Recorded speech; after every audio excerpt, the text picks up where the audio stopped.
There was a glow and falling debris, and it was said that a century ago the skies had opened up and dungeons had appeared. 4 giant monsters were seen, and it was explained that the monsters that came out of the dungeons were impossible to defeat with normal weapons, and there were only those who could fight them. A man in a purple robe appeared, and it was said that this could be done by people whose supernatural abilities had awakened in their bodies at the same time as the dungeons appeared. The 3 awakened ones rejoiced over their victory over the monsters, and it turned out that thanks to them the world had become stable. The common people raised their hands in joy, and it was said that while the monsters, mana, and new civilization were taking root, some of the awakened ones became hunters whose job was to destroy these creatures, and after tens of years, something appeared. The awakened ones widened their eyes in surprise when they heard the question about whether there were too many hunters. From a small, insecure wimp, John turned into a cool awakened who would definitely not go unnoticed, and an explanation appeared that once the secret mechanism was revealed, it became possible to artificially awaken people so that anyone who had enough money for it could use it.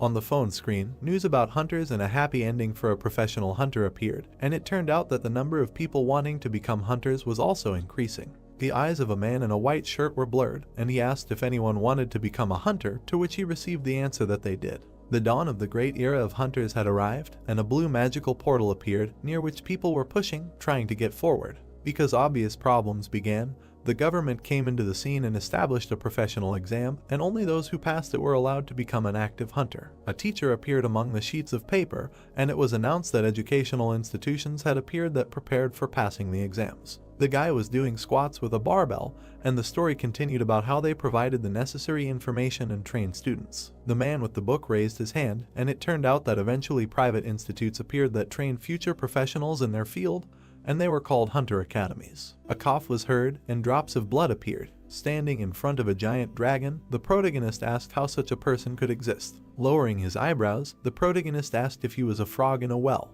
The monster swung its tail. The dragon opened its mouth wide, and the guy said that he refused to accept it.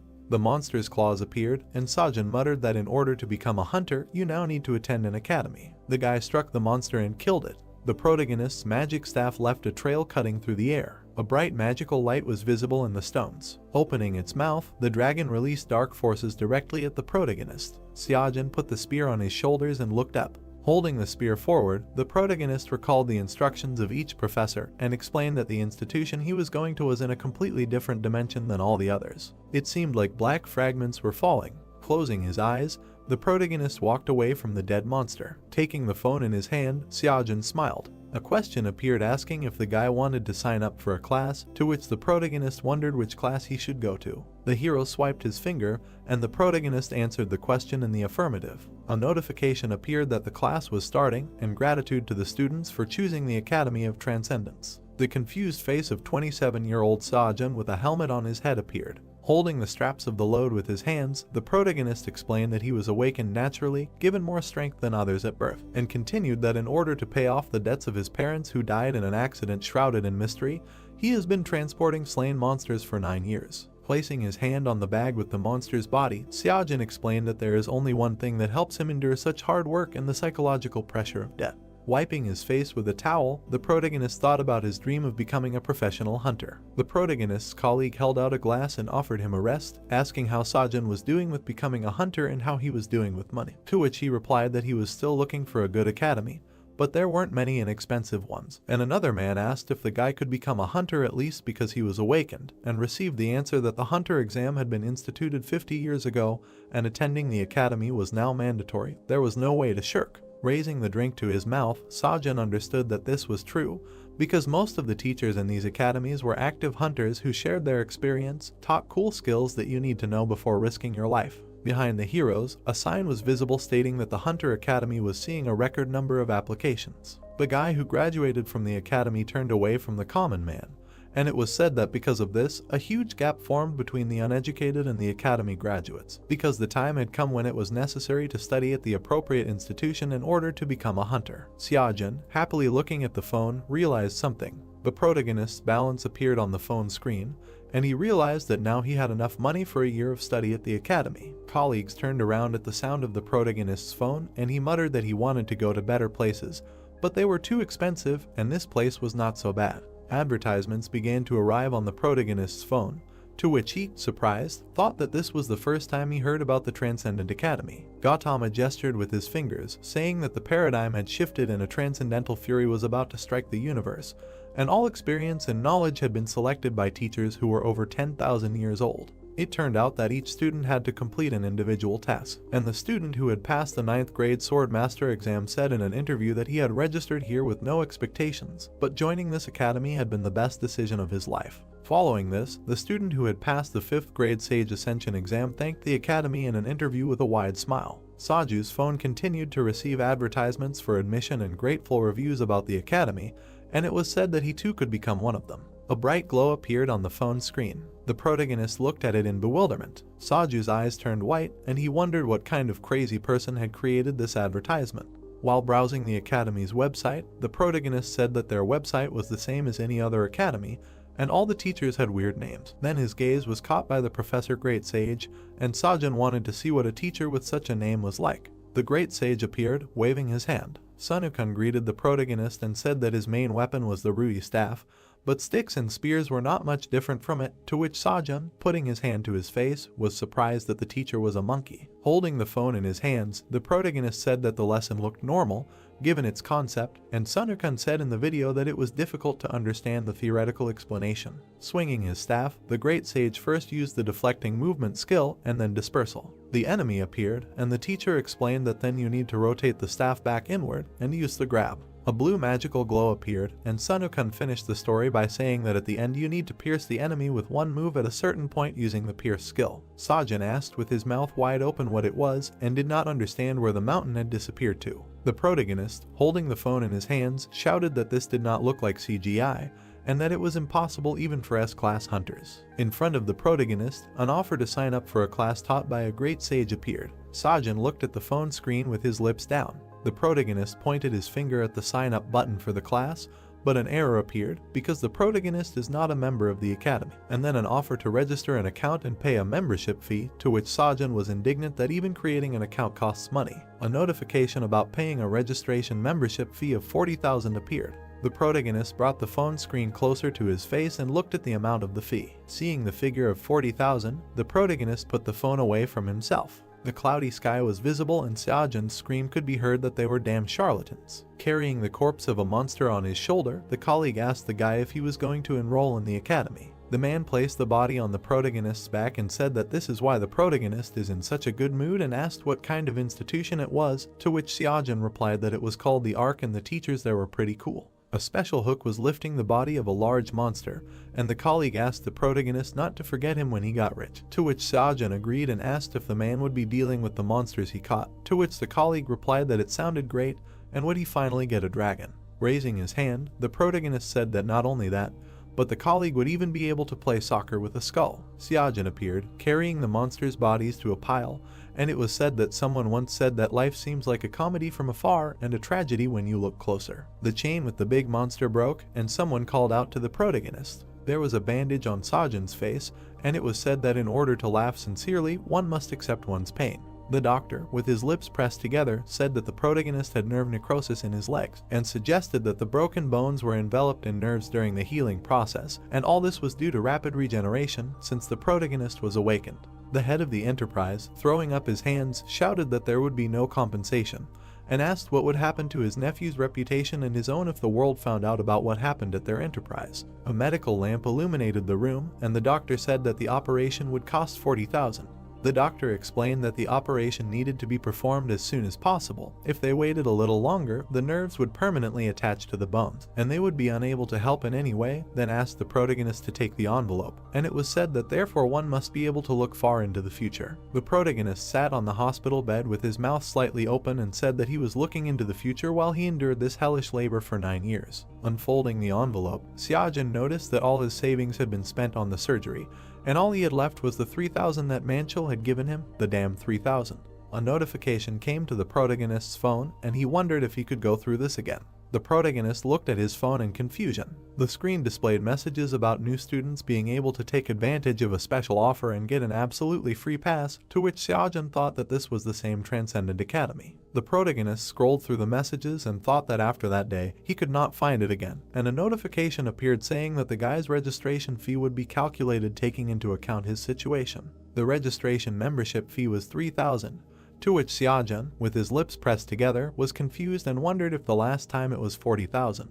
The protagonist's lips turned down, realizing that the 40,000 was all he had back then, and he decided that they wanted to take everything from him. Smiling, the protagonist thought why not try to register since there was nothing on the account anyway. A message came that the membership was confirmed, and Xiaojun, with his mouth open in fear, watched the money fly out of the envelope, after which a congratulatory notification came about entering the academy. A magical creature appeared from the protagonist's phone, and he did not understand what was happening. The creature said that it was glad to meet him, and asked if the guy was Xiaojun, to which he looked down, his mouth slightly open. The creature explained that it was the protagonist's mentor, and was in charge of primary education, to which the protagonist, with his mouth wide open, thought he had hit his head. With his purple eyes widened, the mentor introduced himself. The assistant smiled, and the protagonist began to speak. Xiaojun pursed his lips and muttered what the assistant had said. The boy continued that his mentor's name was Mentor, to which the creature jumping on the phone screen replied that it was, indeed, him. Putting his hands on his hips, the assistant said that his mentor was him,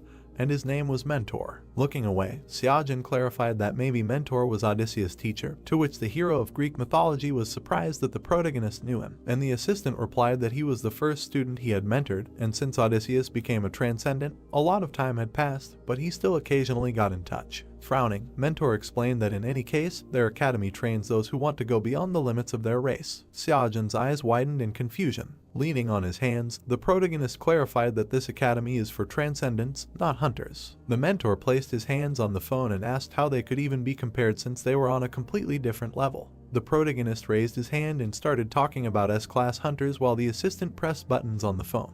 The mentor held the phone up to Xiaojun's face and explained that their instructors were capable of taking out hunters with just one finger, no joke, and asked the protagonist to fill out something. A transcendental aptitude test appeared on the phone screen. The protagonist scratched his head and asked what it was, to which the little mentor replied that this way they would see what kind of transcendent he wanted to become, as well as his current level and inclinations, to which Xiaojun sighed. The protagonist chose the answer to the first question, and the mentor added that he needed to answer as honestly as possible so that he would receive the best recommendations, but the boy still didn't understand what was going on. Xiaojun reached his finger towards the phone screen. Suddenly he stopped, to which the assistant, with his mouth slightly opened, asked if there was a problem. Clutching his head, the protagonist said that he did not know what to choose in the second question about his skill level, to which the mentor encouraged him that many doubted this, and suggested that he choose something that literally reflected the guy's abilities. Raising his leg, the little assistant asked if Xiaojun could clear a plane with his strongest blow, to which he replied that he could not. The mentor asked if his young friend was capable of splitting a mountain in two with one jerk, to which the protagonist, looking down, replied that he could only climb it. Turning to face the protagonist, the mentor clarified that he would not be able to pull it out of the ground, to which the guy said that it sounded even stranger. Throwing his hand behind his head, Xiaojun continued to be surprised by the questions, and the creature did not understand how he managed to register for their academy, because he was an incompetent. The mentor winked and encouraged the boy by saying that it was nothing to worry about, because the Transcendent Academy would never expel its student. Once a member, it would remain a member forever, and then asked Xiaojun to continue answering questions. The little assistant, clapping his hands, praised the protagonist. The exhausted protagonist finally finished and put the phone down, after which he asked why there were 108 questions. The mentor said that the boy had a free pass and decided to recommend him a few mandatory lectures, after which he suggested discussing everything else after they analyzed his profile, to which Xiaojun, putting his hand to his forehead, agreed. A spear appeared, and the assistant said that the protagonist's preferred method of fighting was fighting with a spear. Mentor put his hand to his chin and mused that instead of cultivating mana, it would be better to choose the Eastern technique of Kai for wielding a spear, and added that the great celestial sage was best suited for learning the basics, but it would be too difficult for the hero. Notifications for 2 training courses from instructors Gautama and Chiron appeared, and the assistant said that he thought this would be the best solution for a free pass. Mentor clarified whether it was true that in addition to his wounds, the guy had mental problems, to which he lowered his eyebrows and looked ahead. The small assistant sat on the protagonist's shoulder and suggested starting with instructor Gautama's lecture, to which the protagonist repeated the teacher's name.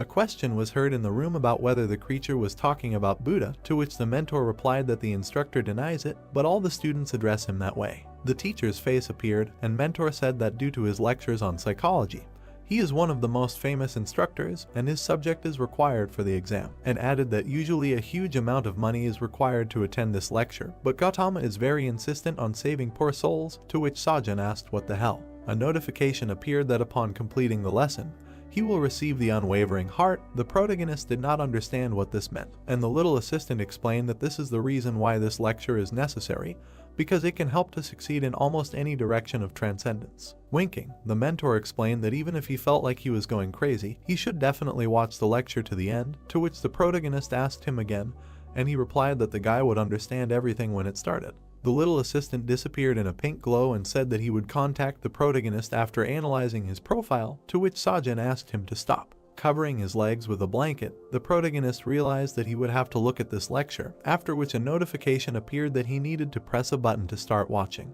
Gautama closed his eyes and asked the listeners' opinions on whether their world existed. Holding the phone in his hands, Sajin wondered if this was really Buddha because he looked like a living golden statue. The mentor grinned and said that the word I did not exist, therefore he himself did not exist, and it was heard that more importantly, this lecture was too difficult. Gautama placed his hand on his knee and said that if they had nothing to compare it to, then how could they exist and what could not be defined? Sajin, floating in space, asked if this was what Mentor was talking about and continued to listen to the lecture about how this world and the entire universe were thus created the moment they were born. The silhouette of Buddha appeared against the backdrop of space, and he continued to say that the world and the universe would perish when they died because they did not exist and they were the world. The protagonist thought that he felt like he was starting to go crazy when suddenly a notification came that the lecture was 0.06% complete. Sajin was lying on his bed and the sun was shining in his room. A week later, a hospital building appeared, from which the doctor could be heard marveling at the speed of the protagonist's recovery. Adjusting his glasses, the man looked at the muscular body of the protagonist and said that he of course understood that the guy was awakened, but in 30 years of work he saw something like this for the first time. Sajin smiled and realized that he hadn't imagined it. The protagonist was lying on the bed and thought that thanks to Gautama's lesson, his heart had found peace, which increased the speed of recovery. Although when he listened to the lecture, it seemed that his mind was leaving him, and added that the lesson was only 1.3% complete, but the effect was already amazing. Looking at the documents, the doctor warned that you never know what might happen, and suggested that the protagonist stay in the hospital for another week or two, to which he thought about what would happen when he finished listening to the lecture. Smiling widely, Sajin agreed with the doctor, and decided to do as he said, and thought that the Academy of Transcendence was no joke. The protagonist was scrolling through messages on his phone and decided to watch Chiron's lecture at the same time, since he could now move his body. Crossing his legs, the protagonist thought that class of metamorphosis was lower in rank compared to steadfast heart, but it was far from a low-level skill. Remembering Mentor's words about steadfast heart, Sajin realized that most likely this skill was simply too powerful. Chiron's face appeared. He said that it was nice to meet you and introduced himself. The silhouette of a centaur was visible, and it was said that the mentor was a creature with a human torso and the lower body of a horse. Silhouettes of heroes of Greek mythology appeared against the background of space, and it was explained that Chiron was the teacher of almost all of them. Putting his hand on his hip, the mentor indicated that the purpose of this lecture would be to prepare the students to the stage where they could move on to the early levels of transcendence. The teacher asked to note that in this course, martial techniques would be covered superficially, to which Sajin, smiling, admitted that he was almost surprised that this was the real Chiron. Putting his hand to his chin, the centaur began to talk about the first step to becoming a transcendent.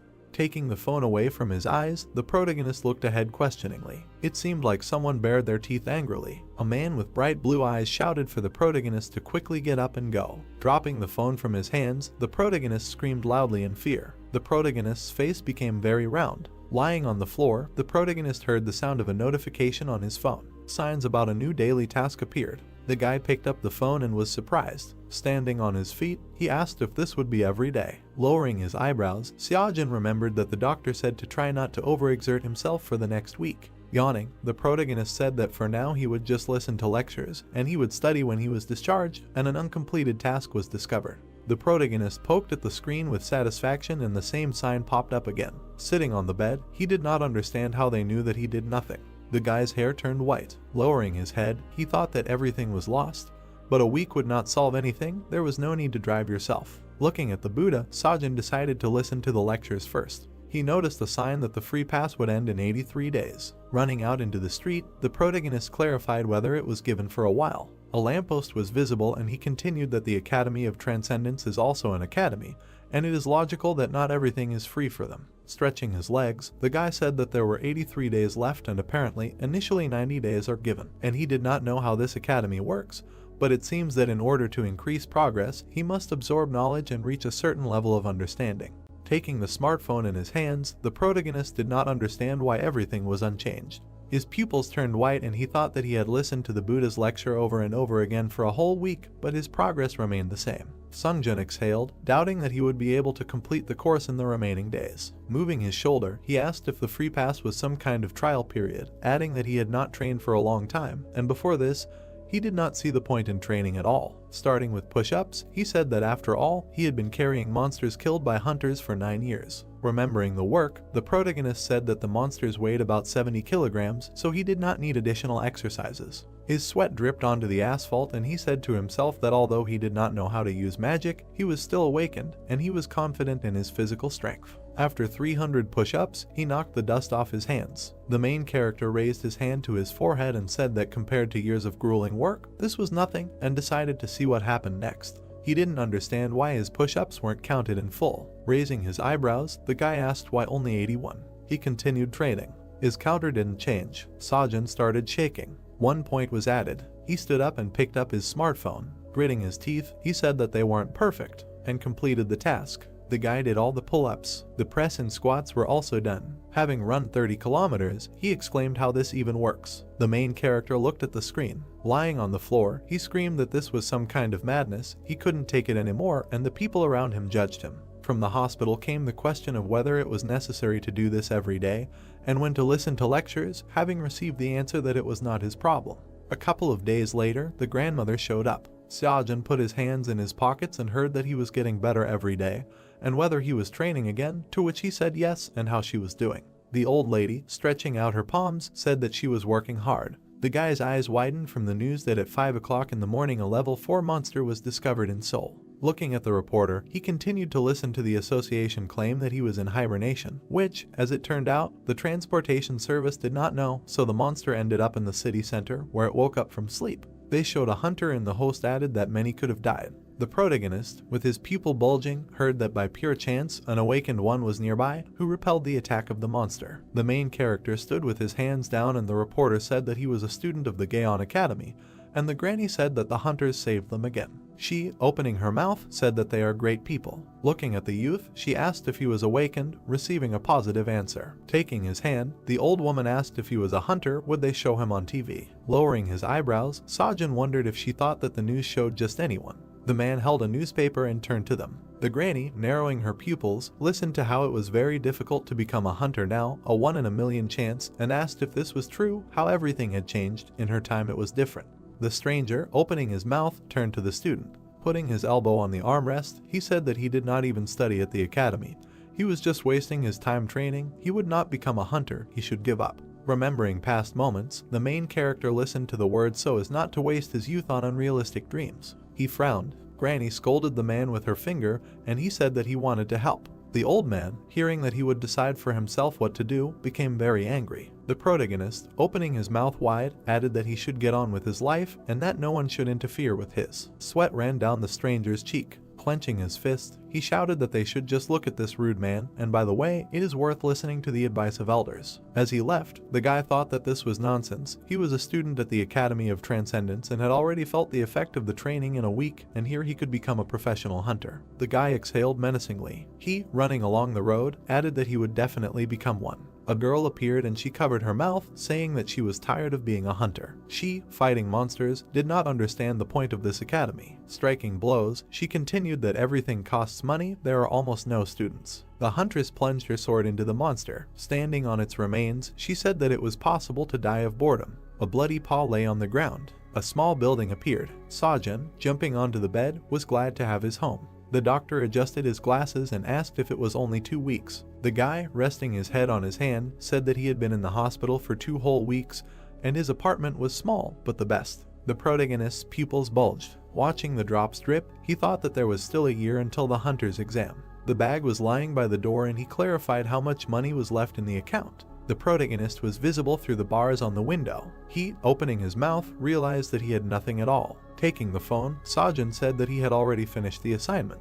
Running his finger across the screen, he thought that he had not had time to watch the lectures, because the next day was already starting and maybe today would be possible. A notification appeared about the start of the next lesson. Chiron, stroking his beard, said that it was excellent. The guy, standing up, heard that it seemed like he had finally learned to walk and asked if he considered him a baby. The teacher of heroes, holding a spear in his hand, answered that in that case it was time to take the first steps, the first step on the path to becoming a transcendent. Lowering his eyebrows, the teacher uttered the word feelings. The lecture was completed at 5.7%.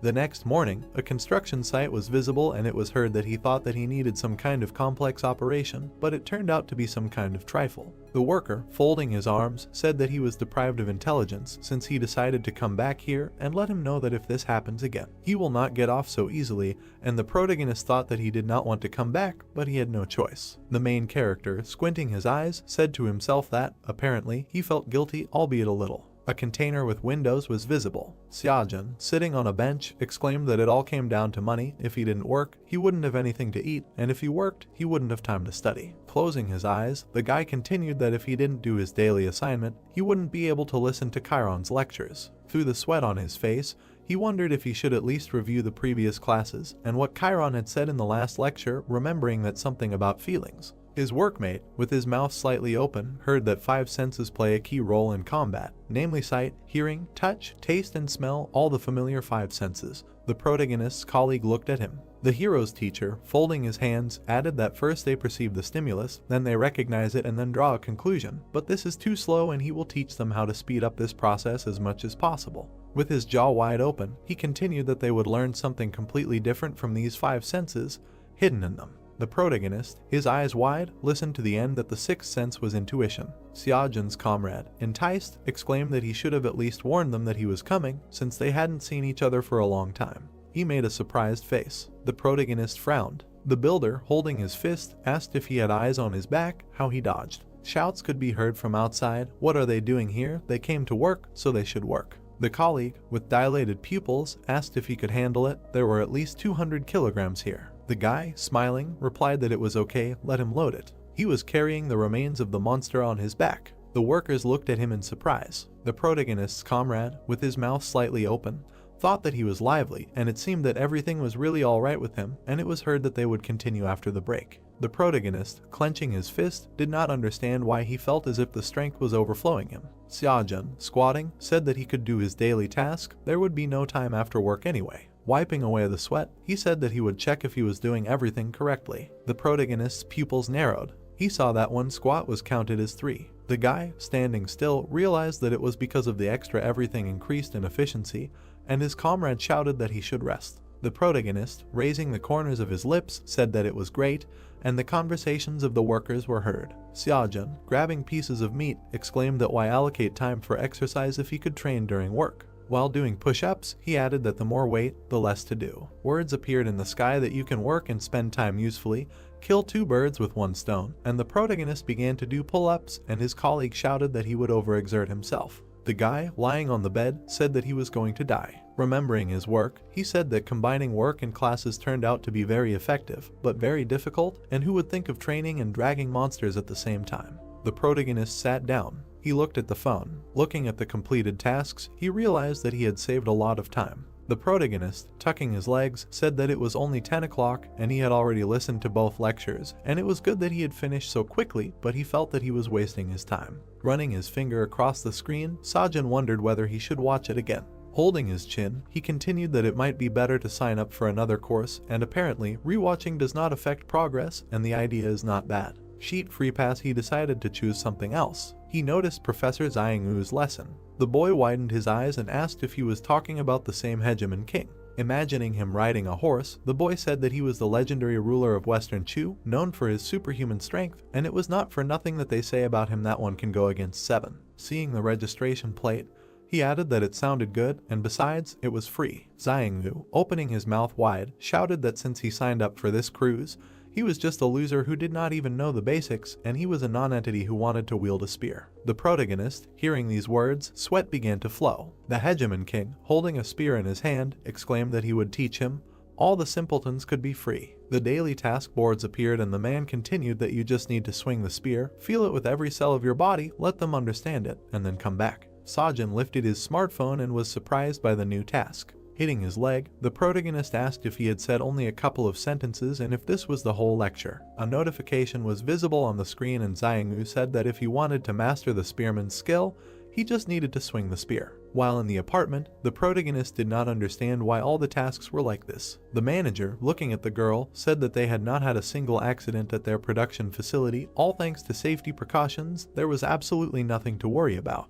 Hunter-san, opening her mouth, asked if they had heard about the giant who had awakened the other day. She personally made sure of his death, but she would still like to conduct a thorough check in case they had missed something. The man, raising his hands, agreed. The head of the monster appeared on the guy's bag and the workers said that he was practically crawling on his knees in front of her. Sungjun, his eyes wide, thought that maybe she was the granddaughter of the Star Sword. Minchel appeared, who was in a blue aura. An unusual glow was visible and it was said that 100 years ago he was one of the awakened who received his power at the moment the gate opened. Monsters attacked people and the guy continued that back then they knew practically nothing about the awakened, and the evil spirits were more cruel and could roam the streets unhindered. The mother held onto her child and the protagonist added that there was no complete certainty that humanity would be able to survive. The Star Sword dealt a crushing blow to the monster. The child looked at the hero. Minchel was visible. He was one of the few awakened. He held a sword in his hand and the protagonist said that he did not allow their civilization to disappear. He is a true savior of the world and a hero. Imagining himself standing, leaning on the weapon, the protagonist added that a lot of time had passed since then.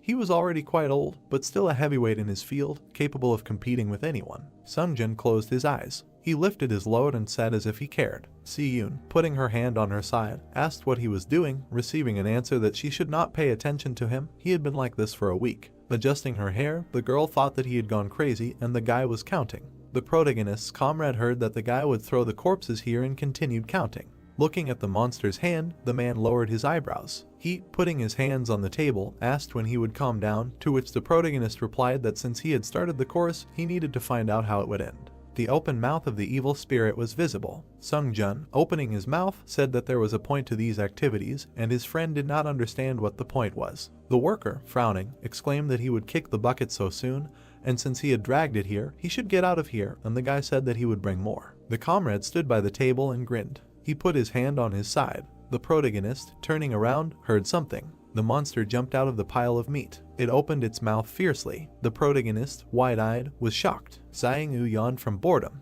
The boss, rubbing his palms, said that the granddaughter of the Star Sword had no place in such a backwater. It was better to discuss everything in their cool office, to which the girl replied that everything was fine. She, standing by the iron beam, thought that she had finally escaped from there. She did not like their boss. The worker, standing in the corner, overheard how much longer she had to endure all this. Looking at her, he said whether she really was Minchel's granddaughter. Xiangyu, closing her eyes, heard the workers talking. She, folding her hands, said to herself that for many, the Star Sword is a hero, but for her this name is a burden, a label that she cannot get rid of. Remembering herself in her youth, she continued that her grandfather taught her how to be a hunter since she was in diapers, but the bar he set was too high, and she simply could not overcome it. Holding a stick in her hands, she added that she had been compared to her grandfather hero all her life, but her real dream was to teach people. She, stretching out her fingers, shouted that she wanted to be a teacher, but Minchel did not want to hear it.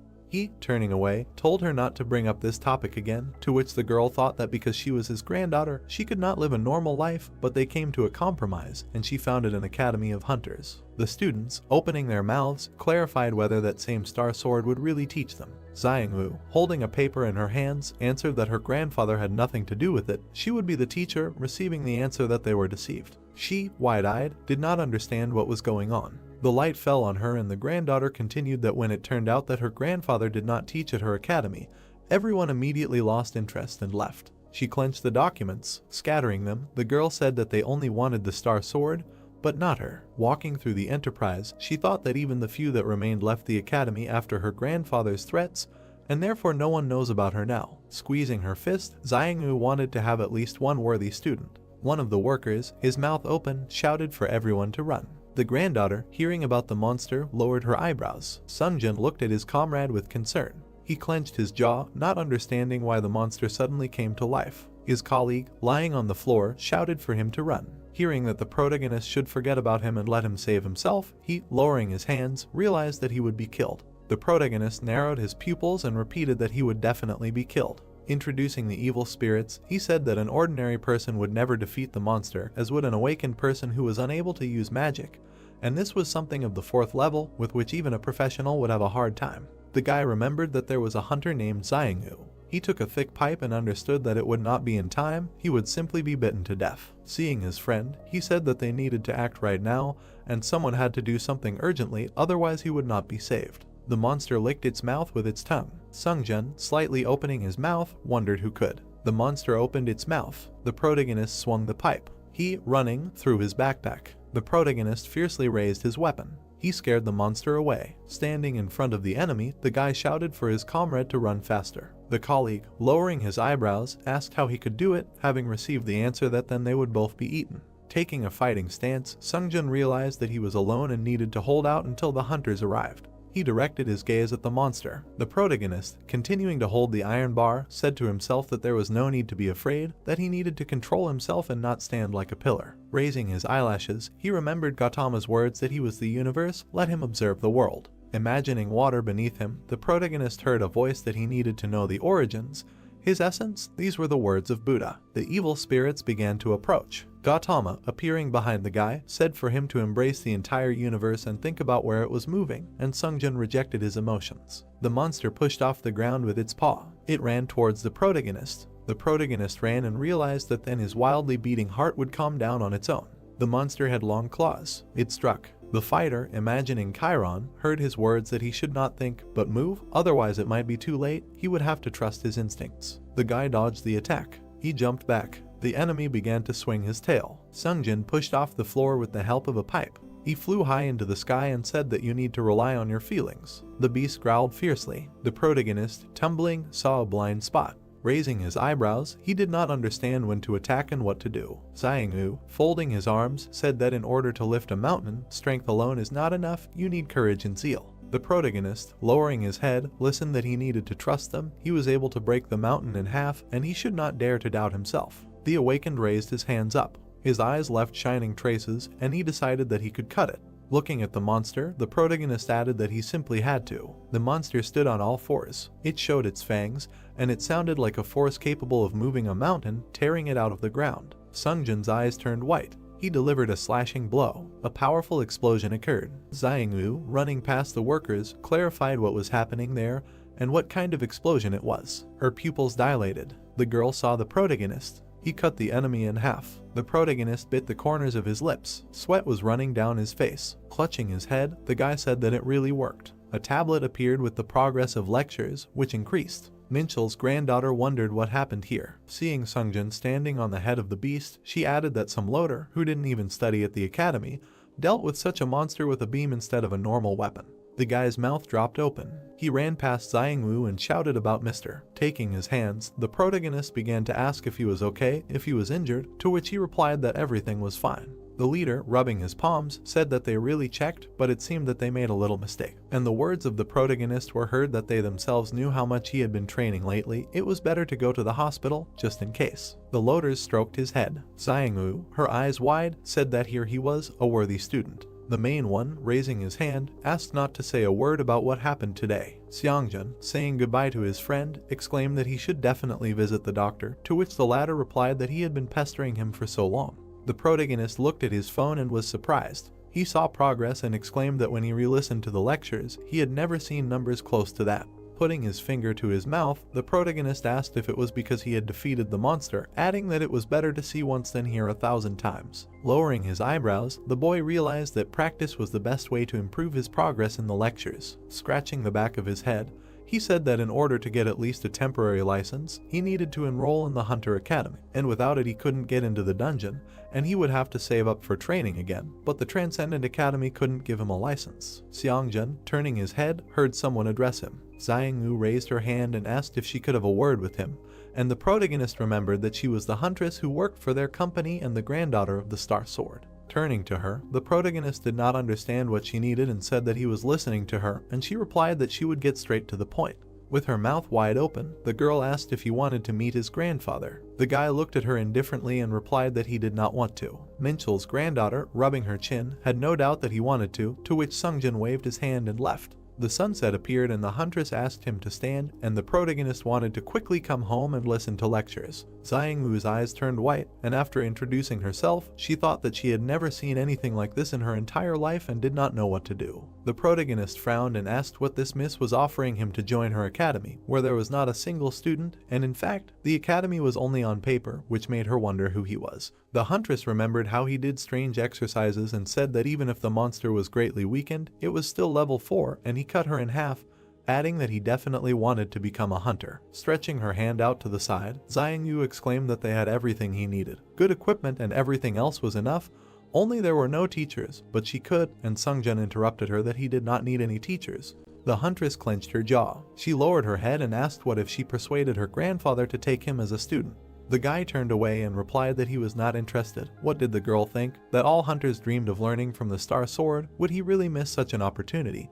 And she would not let him go so easily. With her mouth wide open, she shouted that the exam had a written part, how was he going to pass it? And the protagonist said that he would manage somehow. Moving her legs, Xiangyu asked about the dungeons, continuing that he could go on a raid right now, but for this he had to be a student at the academy. Now he was just wasting his time. Lowering his eyebrows, the protagonist said that only government-approved academies had the right to issue licenses, and then the huntress exclaimed that they had already been approved, and if he agreed, he would be able to go to the dungeon tomorrow. Songjin began to stop. Minchel's granddaughter, widening her eyes, realized that he had slowed down and asked if he was saying that he didn't need teachers, adding that she wouldn't interfere, she would give him a place for independent training. Clenching her fingers, she continued that she wouldn't take a penny from him. Keeping his hands in his pockets, the protagonist asked if he should just enroll, because there's no such thing as a free lunch. What did she really need from him? Looking at him, the girl said that until he became a hunter, he would represent her academy in competitions, and he should also tell everyone that he was studying at her academy. The protagonist, with his mouth slightly open, realized that this was an extremely profitable offer, since he would solve all his problems at once while practically nothing was required of him, and asked why him. Xiangwu, with her eyes wide open, replied that she had seen potential in him. She looked at him with a smile. The guy, grinning, thought that this was not bad, a mutually beneficial relationship. Extending his hand to her, he introduced himself. The huntress, taking it in return, reciprocated, and thought that at some point this relationship would exhaust itself. The next day, Songjin was holding a phone. He, bringing it to his ear, heard a question about what he had done. The boss was fired. The previous day, the protagonist asked Xiangmu to tell their company that she did not like the boss and she would not cooperate with them. Closing his eyes, the guy did not think that he would be fired right away, and answered that what did he have to do with it? He probably left himself so as not to be responsible for yesterday. Women's legs appeared and it was heard that the boss himself would not have quit, but the main thing is that he is no longer there, and they asked if he was going to the Hunter Academy. The girl, raising her hand, showed that she was here. The huntress held out a temporary license. She folded her arms and said that she had been acting since yesterday, and Sungjin doubted that she would settle everything. Looking at his license, he said to himself that although he had not become a professional hunter, he had already taken the first step towards his dream, and this was only the beginning. The protagonist, holding the card, asked if she could tell him how to go on raids. Xiangmu, closing her eyes, replied that there was no need for that. She, pointing to the spears, said that she had prepared weapons for him, let him choose what he liked, and once he chose, they would go to the dungeon. She had a satisfied face and said that she had already signed the contract, thinking that he would not be against it. The entrance to the dungeon appeared. A stick flew at the rat. Sungjun, putting her behind his back, asked why she followed him, because she said that she would not interfere, and received the answer that he was the only student at the academy. She could not leave him unattended. Turning her head away, the huntress said that he had an individual task. Such an opportunity is given only to the most capable students, and the guy considered it an honor. Stepping over the monster, the girl asked if it was his first time in the dungeon, now his lifeline, although only kobolds live here. You cannot lose your vigilance, and the protagonist thought that second-level monsters are ideal for training beginners with no combat experience. Putting his weapon on his shoulder, the guy continued that he easily pierces their magic armor, as in the fight with the 4th level monster. His eyes shone and he added that attacks not imbued with mana should simply bounce off their defense. The kobold attacked the protagonist and Xiangmu told him to dodge. The monster, having missed, was confused. Sungjin swung his spear. Having hit the enemy, he thought about why his attacks were so effective. The guy, having seen the notifications, said that his progress was growing. The huntress, taking up the sword, was surprised, and the protagonist continued that it was not as fast as from killing a level 4 evil spirit, but good progress for 2 kobolds. It was definitely worth it. Besides, you can earn good money in the dungeons. Clenching his jaw, the protagonist exclaimed that it was time to speed up. He, demolishing everyone in his path, realized that the word farms experience like in a video game. Saiyan turned blue, looking at him, and thought that she was scared of how unreasonable the protagonist was. In her eyes, it looked like he was staring at a turned-off phone. The girl stood right behind him and thought that this was only the beginning of the strangeness. She remembered him chopping down kobolds like a trained professional despite being a newbie who was in the dungeon for the first time. She also remembered how he was constantly doing some strange exercises with the monsters he had killed, and instead of carrying them himself, he could have called a special service. But he decided to save money. Saiyan grabbed her head and thought that she couldn't hide the fact that he had a student from her grandfather forever. The moon was already shining outside, and the protagonist exclaimed that it was already midnight and he hadn't attended the lectures. Saiyan closed her eyes and wondered what kind of lectures these were. The bright light was coming from the windows, and she wondered if she had made the right choice. After a while, Xiaojin smiled happily. He had 9.5 million won on his balance, and so he exclaimed that he didn't know that he could earn so much in a day. He scratched his nose and said that he, of course, carried and butchered the carcasses himself, so it was not easy.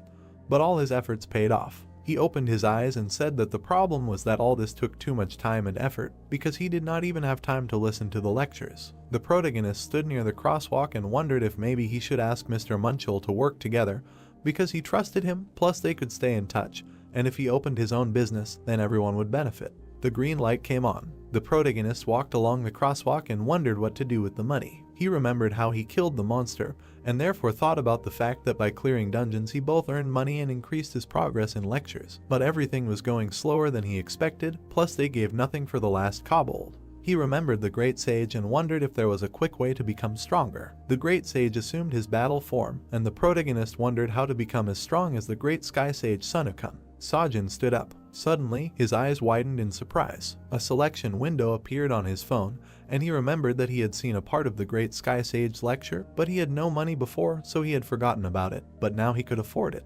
Xiaojin smiled happily and shouted that it was time to get down to business. But then he saw that the entry fee was 27 billion. The protagonist's mouth dropped open in surprise. He started shouting across the street because of the entry fee. Xiaojin sat down and began grumbling that even an S-class hunter couldn't make that much. He looked at his phone and asked if there were any other items for sale at the academy. The protagonist seemed to be on fire and started talking about how since there was no money for lectures, maybe they should at least buy some equipment.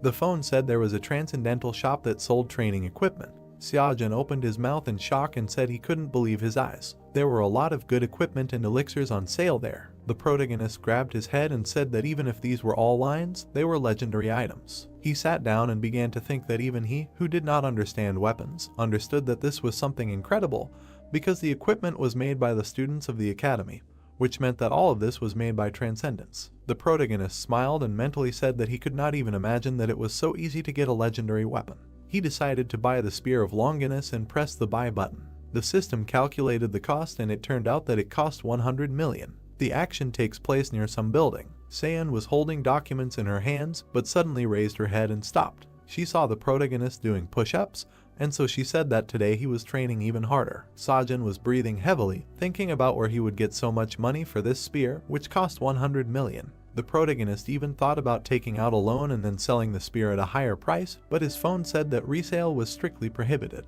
He lowered his head and said that it was all about money again, but Soyun waved at him and asked if he had a minute. The protagonist turned around and asked her again about the academy tournament. The girl extended her hand and said that, as the name suggests, it was a competition between academies, each wanting to prove that they were better than the others. She handed him the documents and said that it was a tournament to judge the level of an academy. According to her, such competitions were very diverse since their academy was currently at level 4, but if Xiaojin did well, he would advance to the next level. Images of many participants in the tournament appeared in her mind, fighting each other. The girl raised her finger and said that the higher the level, the better the academy was considered and the more support the state would give it, so everyone sent their best students. Soyun smiled and said that he probably knew what she wanted to offer him. She pointed at him and said that she wanted him to represent their academy. Xiaojin frowned and wondered if participating in the competition would affect his progress in the lectures, since if you think about it, the tournament was also practice. He smiled and said that it sounded good, so he agreed. He turned away from her and said that they had agreed on this from the beginning.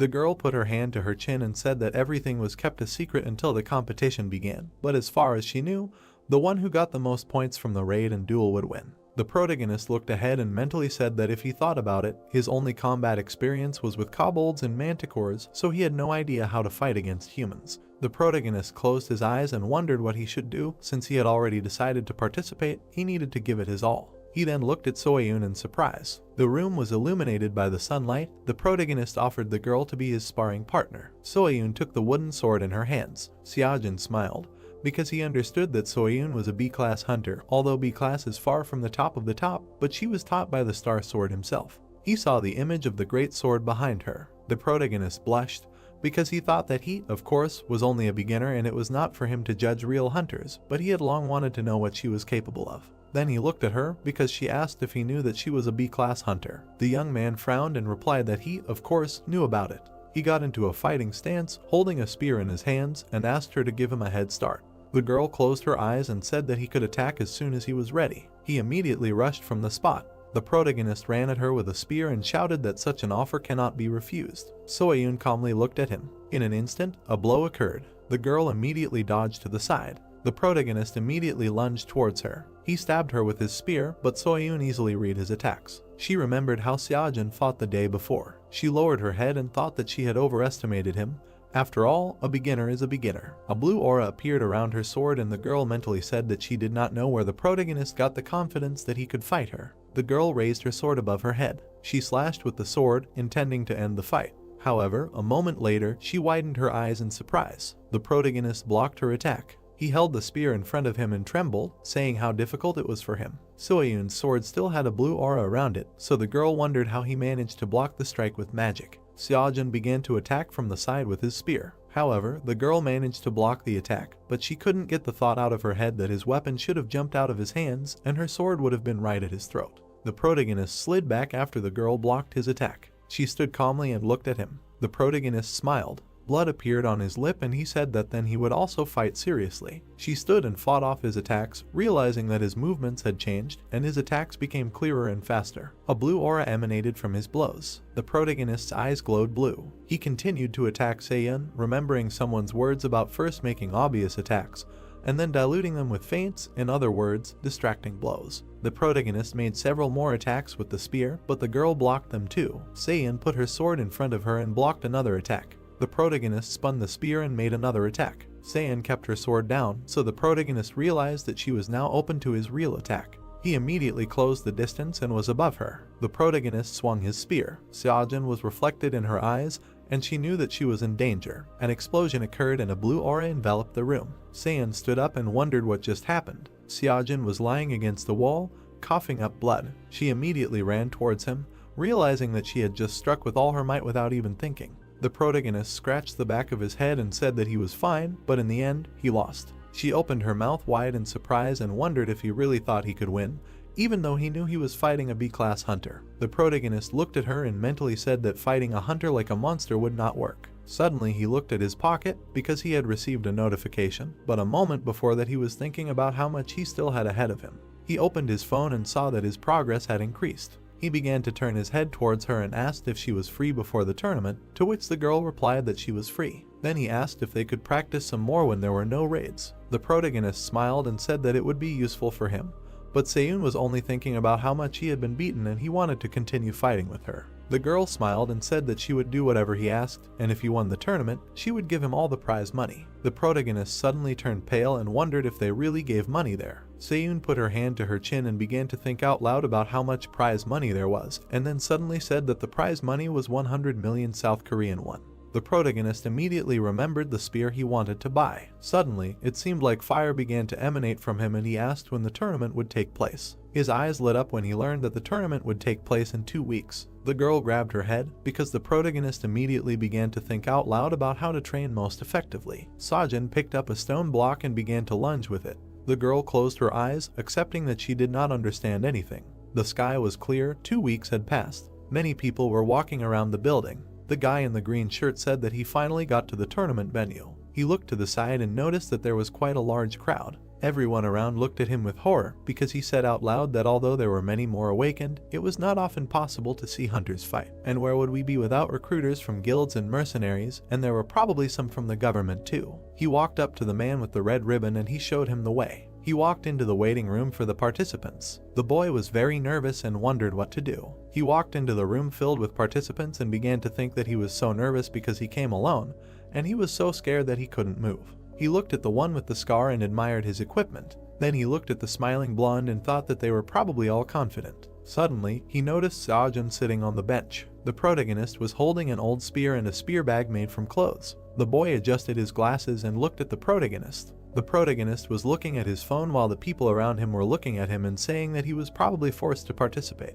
The guy in the green shirt put his hands to his chest, realizing something. The boy put his hand to his mouth and thought that they were similar because in his opinion, the protagonist was acting as if he came to a new class where he didn't know anyone, and was trying to pretend to be busy by staring at his phone, just like Xiaojun. In his eyes, the protagonist looked very insecure and withdrawn. The guy in the green shirt stood in front of the protagonist and cried. Xiaojun looked up because the guy greeted him. The guy scratched the back of his head and said that his name was Mingi and that he was also participating in the tournament. Suddenly, a participant shouted from behind them. Mingi pointed at him and said that it was Dak Chul, a promising student of Gauchery Academy who fights with an axe and relies on strength in everything. Dak Chul had his back to them and was arguing with another contestant.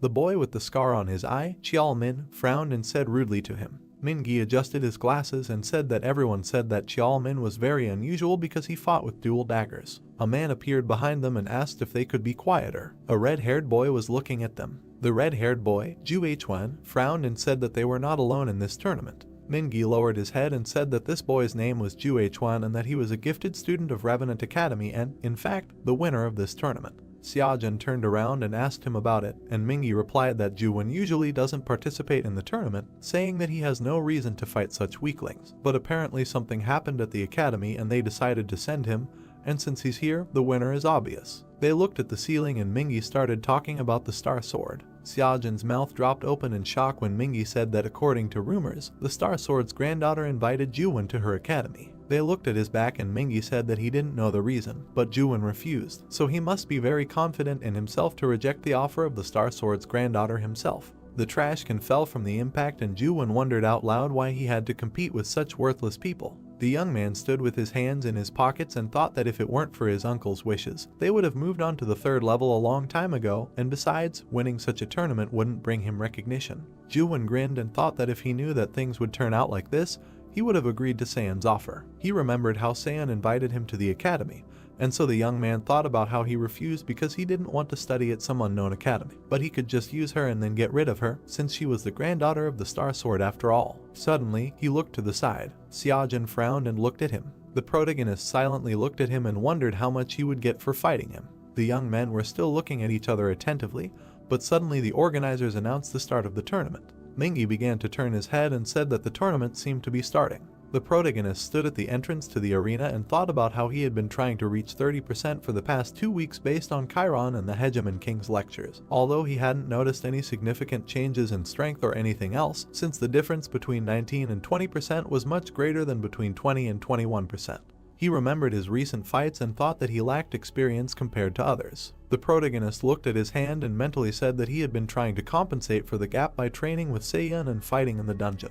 He clenched his fist and exclaimed that it didn't matter who was in front of him, a human or a monster. The protagonist put his fist to his chest. He was standing in some closed rectangular room, and then the host immediately exclaimed that a race in the labyrinth was about to begin. The spectators were looking at the huge screen in the center. The man with the camera waved to another and called out to him. The man in the shirt suddenly bumped into the girl. He bowed and apologized. Then the man sat down next to his friend and said that the girl reminded him of someone. Several participants were shown on the screen, and the man was talking about how the only thing they were told about this challenge was that they had to get out of the labyrinth, and that they were not allowed to attack other participants. Dak Chul was fighting against a monster in the form of a bull. Coleman had already defeated his monster and was reading a hint leading to the exit. The man put his hand to his chin and said that this year's students were strong. Meanwhile, Ju Huan cut the monster with his red sword. A red aura surrounded him. Everyone smiled and said that this student was clearly on a different level. Si-yoon looked at the screen and was surprised that it was Ju Huan. The girl put her hand to her chest and wondered what he was doing here. She turned away from the man who almost recognized her because she can't let anyone know that she is the granddaughter of the Star Sword because she wants to watch the tournament in peace. The action moves to the protagonist's labyrinth. He held the spear above himself. The protagonist put the weapon in front of him and said that, as he thought, the wall cannot be broken. He put one hand on his side and said that he will have to get out like everyone else. The young man put his hand to the wall. He walked along the wall and said that if he uses the power that lifts mountains twice, he will be able to break the wall. Suddenly, he looked into the distance. In front of him was a fork in the road with several paths. The hero approached one of the exits, guided by the fact that he just needs to stick to one side, because then he will eventually find the exit. Suddenly, his eyes began to glow slightly. He turned around and wondered what this indescribable feeling was. He looked at the other paths. He turned around and was enveloped by an aura, and suddenly he began to think that instead of keeping to the left, it would be better to go in the direction he was looking. A drop of sweat rolled down his face. The protagonist still decided to go forward. He put his hand on the back of his head and thought that he should trust his intuition. After a while, he frowned, thinking that this was strange. The protagonist was looking forward and suddenly the announcer announced that student Suckman had dropped out of the tournament, so the protagonist thought that apparently the others were constantly fighting monsters. The protagonist continued walking and wondered why everything was quiet for him then. Suddenly, his eyes widened in surprise, because he realized that his intuition was telling him how to get around the monsters. Mingyi appeared behind him. The protagonist was very unhappy because Mingyi began to shout that he needed to be careful because a monster could be waiting around every corner. A memory of how he had just met this weirdo appeared in his head. Mingyi was shaking his head from side to side and saying that Xiaojun was walking so confidently as if he knew the way, but the protagonist replied that he was just going wherever he wanted. Mingyi trembled and exclaimed that he shouldn't go wherever he wanted because it could end badly, and besides, he knew how to get out of the labyrinth, so he wanted to lead the protagonist. He put his hand on the wall and said that if you always stick to one side, you can easily find the exit, but the protagonist replied that it would take too long, and therefore it would be better to trust your feelings. Then Mingyi extended his hand and exclaimed that Xiaojun would get lost like that, but the protagonist suggested that they split up. Mingyi adjusted his glasses and replied that he followed him because Xiaojun was his fellow sufferer. Mingyi scratched the back of his head and said that he didn't come from the academy, and looking at the protagonist, he decided that he was alone too. The protagonist's eyes widened in surprise, as Mingyi had said that weaklings should stick together. Xiaojun clutched his head and thought that he probably looked like that from the outside, and Mingyi put his hand in his pocket and said that since Xiaojun was also alone, he would make an exception for him and show him something incredible. The young man showed the protagonist a photo of his sister and exclaimed that she was very cute. The protagonist turned away from him and began to walk away, whispering that he hoped that they would never meet again, but Mingyi held his leg and asked him not to leave. The protagonist smiled awkwardly and began to think that even awakened people can be scared in such a place, and even Xiaojun would have been scared if he were younger. Mingyi held a katana in his hands and talked about the dangers of traveling alone. The protagonist turned around and noticed that Mingyi kept saying that he was alone, so he asked if his parents and sister had come to support him. The protagonist's eyes widened in surprise when the boy answered that his parents were dead and that he had no one except his little sister. Suddenly, an old memory from his childhood popped into the protagonist's head. In the memory, he was sitting on the floor, leaning against the bed. Xiaojun simply remained silent. Mingyi started to shake his head, saying that it was a long time ago and he just wanted to say that his sister was still little and couldn't come to support him. Mingyi opened his mouth in surprise when the protagonist said that they really were going to get together in misfortune. The protagonist closed his eyes and said that they could go together if Mingyi wanted. Xiaojun turned around and decided to immediately warn that they weren't a team and that the first place prize would go to the protagonist. Mingyi stood still while Xiaojun started to walk away from him. He had already turned the corner. Mingyi immediately ran after him and started shouting. The protagonist smiled and said that Mingyi himself said that he would follow him. The young man looked at him and thought about how Xiaojun didn't hesitate at all and was too confident in himself because he chose the path without even thinking. The protagonist suddenly looked away because something caught his eye. Mingyi opened his mouth wide and started shouting that they were at a dead end. However, Xiaojun put his hand on the wall and said that there seemed to be an exit here. He pushed the door with his hand and it opened. Mingyi's eyes widened in surprise. The screen showed that the protagonist had set a new record for clearing the game, which was 27 minutes and 12 seconds. The protagonist and Mingyi were standing in the aisle. The audience in the stands had their jaws dropped because it wasn't Juwon. Seiyun's jaws dropped too. Mingyi was screaming with his mouth wide open. The big screen showed Xiaojun. He was scratching his ear, saying that it was a waste of time since he hadn't met any monsters. Mingi was sweating profusely from excitement and wondering how things had turned out like this. Xiaojun was first on the winners list, followed by Mingi. The two of them were sitting on the same bench, and the other participants were standing around them, discussing them. Juwon approached the protagonist, but the protagonist was looking at his phone and did not notice it at first. Then he raised his head and saw Juwon's displeased face. The participants around them looked at them and suddenly there was silence. The protagonist looked at him and wondered what Juwon wanted and why he was looking at him like that. Juwon frowned and stared at the protagonist. Then the young man turned away and said that the protagonist was just lucky. The other participants seemed to turn into a shadow because they were extremely quiet. A moment later, a man entered the room and asked for a minute of attention. He was holding a document in his hands and said that he was about to announce that in the second stage they would have to fight each other one-on-one. All the participants looked at him attentively, and he continued to tell them that since they were all on the 4th level, in order to be on equal terms, it was forbidden to strengthen weapons with Ma. However, they could still strengthen their bodies with it, but they should also take into account that if one of the participants was unable to fight, the referee would stop the match. Xiaojun looked ahead and thought about the fact that 32 students had advanced to the second round, and in that case, 5 rounds should be held. One participant suddenly raised his hand and said that he wanted to withdraw from the tournament. The protagonist's mouth opened wide in surprise and could not understand what was happening. Meanwhile, Xiaojun was walking somewhere. She turned her head and said that she was almost discovered. She remembered how the man pointed his finger at her, so the girl closed her eyes and said that she never thought that Xiaojun would win. The girl turned around and thought that she would come back when everything calmed down, but suddenly she heard someone's dissatisfied shouts. She stood around the corner and watched as the men complained about the tournament starting with the semi-finals right away since the others refused to participate. The man frowned and said that they had ruined all the fun, and another man said that there was no point in betting now. The bald man behind the counter said that it was obvious that Juwon would win, so no one in their right mind would bet on another participant. Suddenly, an unknown man put a suitcase with money on the table and said that he was betting 100 million on the protagonist to win. He was standing there in a black cape and hood. Seiyun looked at him and wondered who he was. A purple aura was emanating from this man. Meanwhile, Xiaojun looked ahead sadly. A few minutes ago, one participant raised his hand and announced that he was withdrawing from the tournament. Mingi adjusted his glasses and whispered that he heard that this was not uncommon in level 4 tournaments, since the same people always win. The other participants looked at Juwon in horror and said that they did not want to fight against him, because then they could end up crippled. Then they looked at the other 2 participants in the tournament and said that if they continued, they would just serve as a springboard for their already famous academies. Sweat was pouring down their faces because they were very nervous, but they decided that it was better to just give up. The participants began to run en masse and declare that they were withdrawing from the tournament. Mingi was turning his head from side to side, and Xiaojun just stood and watched all this silently. There were only 5 participants left in the room, including Mingi and the protagonist. Xiaojun would participate in the first match, and his opponent would be Dak Chol. Juwon and Mingi would participate in the second match, but the protagonist knew that Cholman would still fight against the red-haired student. The protagonist suddenly noticed that Mingi's hands were shaking badly. Mingi started crying and screaming that they were going to a duel soon, and that he didn't understand why the protagonist wasn't scared. The young man started shaking the protagonist, screaming that he still had to fight Juwon. Xiaojun smiled and said that the fight hadn't even started and he had already written himself down as a loser, but Mingi replied that it was all because he knew that it would be like that.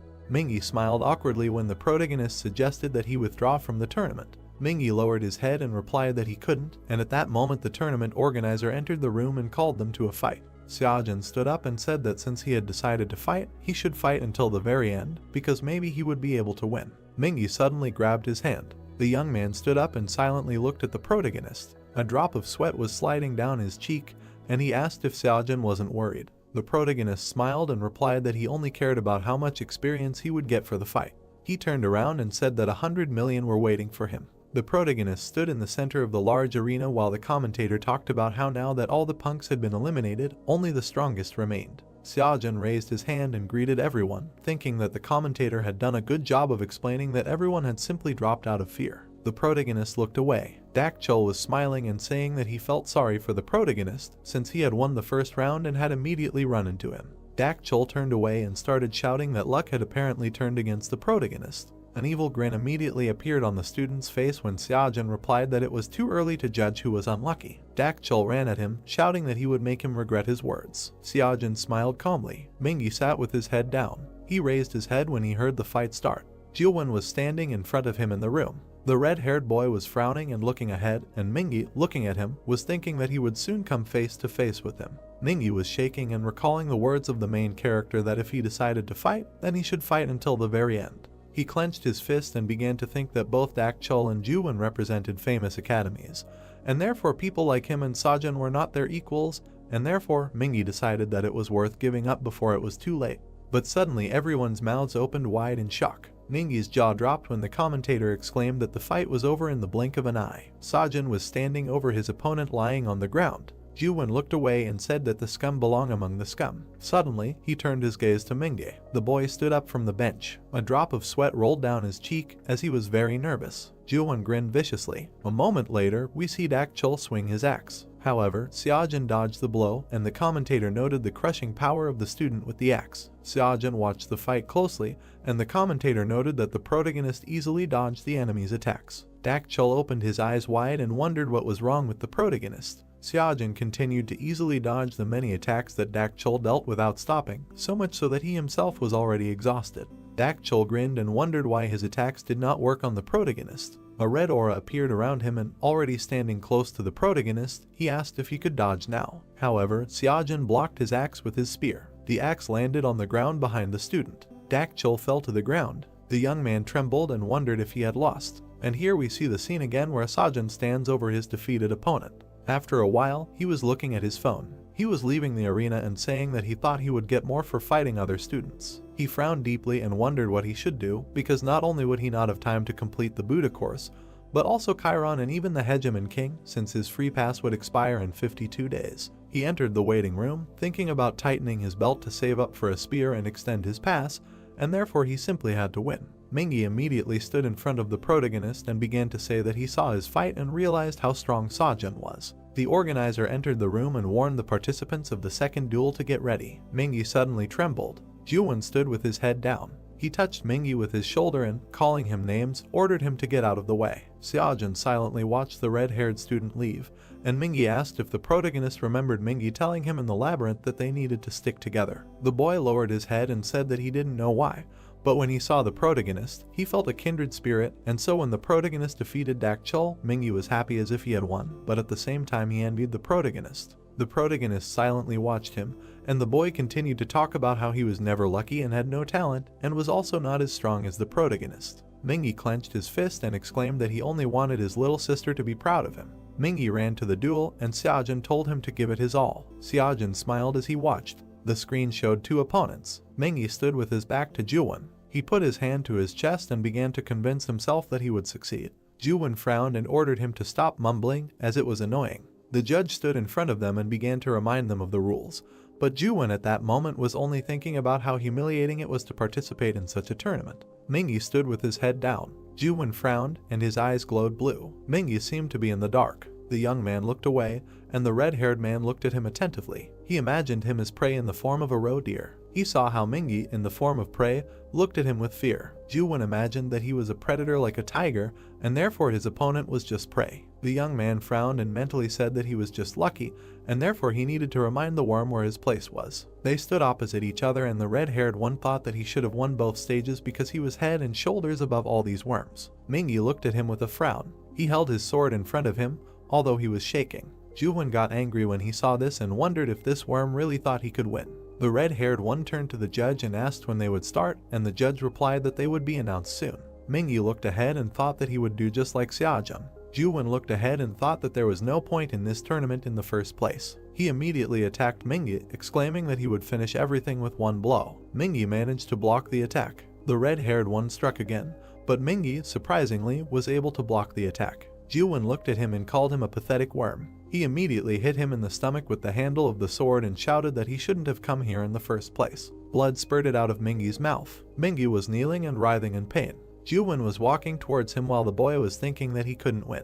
Mingi was holding his stomach and mentally saying that he didn't care about winning because he understood the difference between their strengths. As Juwon slowly approached, Mingi was thinking that he wanted his sister to be proud of him, and he also wanted to become as strong as Seojin. Suddenly, tears appeared in his eyes and he mentally exclaimed the protagonist's name. Manga immediately stood up from his knees. He held the sword in front of him and decided to hit Juwon at least once. The boy immediately made a dash. He began to swing the sword, thinking that he just wanted to touch him with at least the tip of the sword. The blade of the sword was already at the face of the red-haired student, but he was not at all worried. Dust rose in the arena and the fighters were not visible. However, a moment later, Mingi was lying on the ground, which meant that he had lost. People from the stands looked at the fighters and said that there was nothing surprising in such an outcome of the fight, since Mingi was not fit to hold a candle to such an elite student as Juwon. Suddenly, a small cut appeared on his cheek and blood began to flow from it. The elite student looked at his cheek. On the big screen, his face was shown in close-up. Juwon was looking at Mingi, who was lying unconscious. His eyes glowed blue. He turned around and wondered if this worm had really injured him, an elite student. The judge was sitting next to Mingi and suddenly Juwon told him that he was withdrawing from the tournament. The elite student immediately kicked Mingi in the head. He opened his mouth wide and began to scream that he was fed up with this circus. The judge yelled at the boy that if he didn't stop, they would have to take action, but Juwon replied that he had already withdrawn from the tournament. The red-haired student put his foot on Mingi's head. Looking down at him, the boy said that these pathetic worms were crawling around, forgetting their place. Suddenly, Xiaojun attacked him, but Juwon blocked the attack. The protagonist approached him and said that he had been waiting for them to meet in the finals, but he was tired of it. Frowning, the protagonist said that he would beat him up right now since Juwon insisted so much. Mingi was lying between them. The protagonist looked at him and ordered him to remove his foot. Juwon looked down and asked if he was talking about the foot he had put on Mingi's head. Xiaojun frowned in anger. He swung his spear and the red-haired student had to jump back. Xiaojun immediately picked up Mingi. He held his head. Juwon watched from the side, but suddenly the protagonist asked him if he really liked looking down on people. The protagonist leaned forward a little and asked what was wrong with Juwon, because who in their right mind would put their foot on someone else? They were standing close to each other in a large arena, and the elite student replied that he felt sick that some country bumpkin forgot his place. The protagonist raised his head and asked if they really couldn't dream of anything since they were worse than him, but Juwon laughed and said that he didn't know that in their time, anyone believed in such fairy tales. The people in the stands were quite quiet and wondered why the judges didn't intervene, and Juwon wondered out loud if Xiaojun also believed that if he trained hard, he would succeed. The judges were talking to each other about how this was an order from above and they could only watch, while the hooded man stood nearby and smiled. A drop of sweat rolled down Siyun's cheek because she was worried about her student.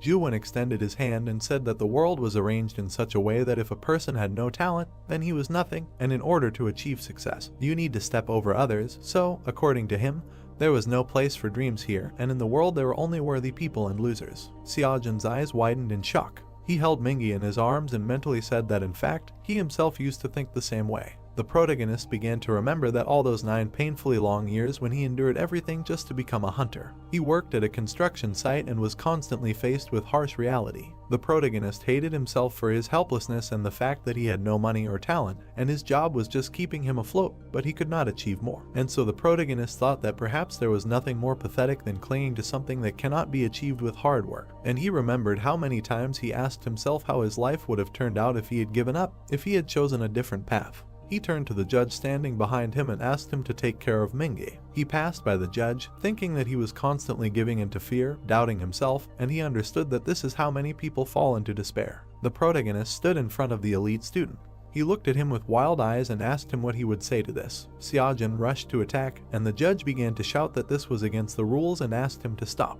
He spun his spear. Juwon closed his eyes and sighed. He smiled and exclaimed that Xiaojun must be joking.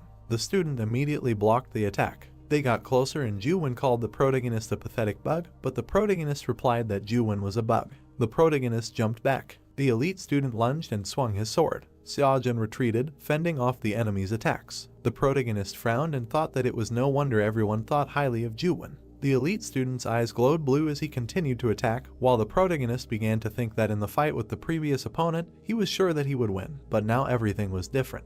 However, he immediately closed his eyes to stop these thoughts and decided to trust his feelings. A moment later, he struck his opponent in the stomach. Juwon's eyes widened in surprise. He swung his sword and threw the protagonist back. The elite student held his sword in front of him and began to shout for the judges not to interfere with him because he was a predator, the top of the food chain. He noticed the protagonist's gaze. Xiaojun's eyes glowed blue. The protagonist was in a fighting stance and a blue aura was emanating from him. Jiwon smiled and wondered why a worm had the gaze of a predator. In an instant, the elite student closed the distance and said that there was no harm in dreaming, but he wanted to see what would happen to his dreams when he faced reality. The student hit the protagonist hard from above. Seojin blocked the attack with his spear. Then the protagonist blocked the attack again. Then Seojin hit back. He extended his spear in front of him, preparing to attack. Jiwon raised his head in surprise and thought about how it seemed like Seojin was getting stronger with each block, like a monster growing right before his eyes. Jiwon received a hit. However, Seojin was also attacked. They flew back apart.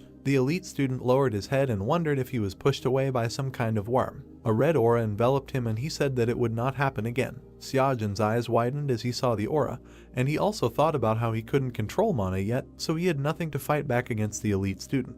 Jiwon swung his sword, which was covered in aura, and shouted that he would kill the protagonist, but the protagonist was thinking that running was the best option. But he didn't want to run because he felt that he would lose everything he had learned if he ran away. He seemed to be in pitch darkness, and he began to hear the voice of the Hegemon King, who was saying that he was surrounded by an enemy army, and he could hear their screams from all sides. The Hegemon King seemed to be behind the protagonist. He crossed his arms and said that he had rushed towards the enemy back then, even though the outcome of the battle had already been decided. Jiwon started running towards the protagonist, and the Hegemon King continued to tell him that he had lost and that it could not be changed. He was afraid, and defeat scared him the most. The protagonist gripped his spear tighter, and the Hegemon King said that he had rushed into battle anyway because it was simply necessary. The image of the Hegemon King appeared behind the protagonist, who exclaimed that the power that rips mountains out of the ground will erase any barriers, and the spirit that can turn the whole world upside down will rule over him. The protagonist also rushed to attack. Jiwon clenched his jaw tightly. Then the elite student opened his mouth wide and began to scream that he was a predator here,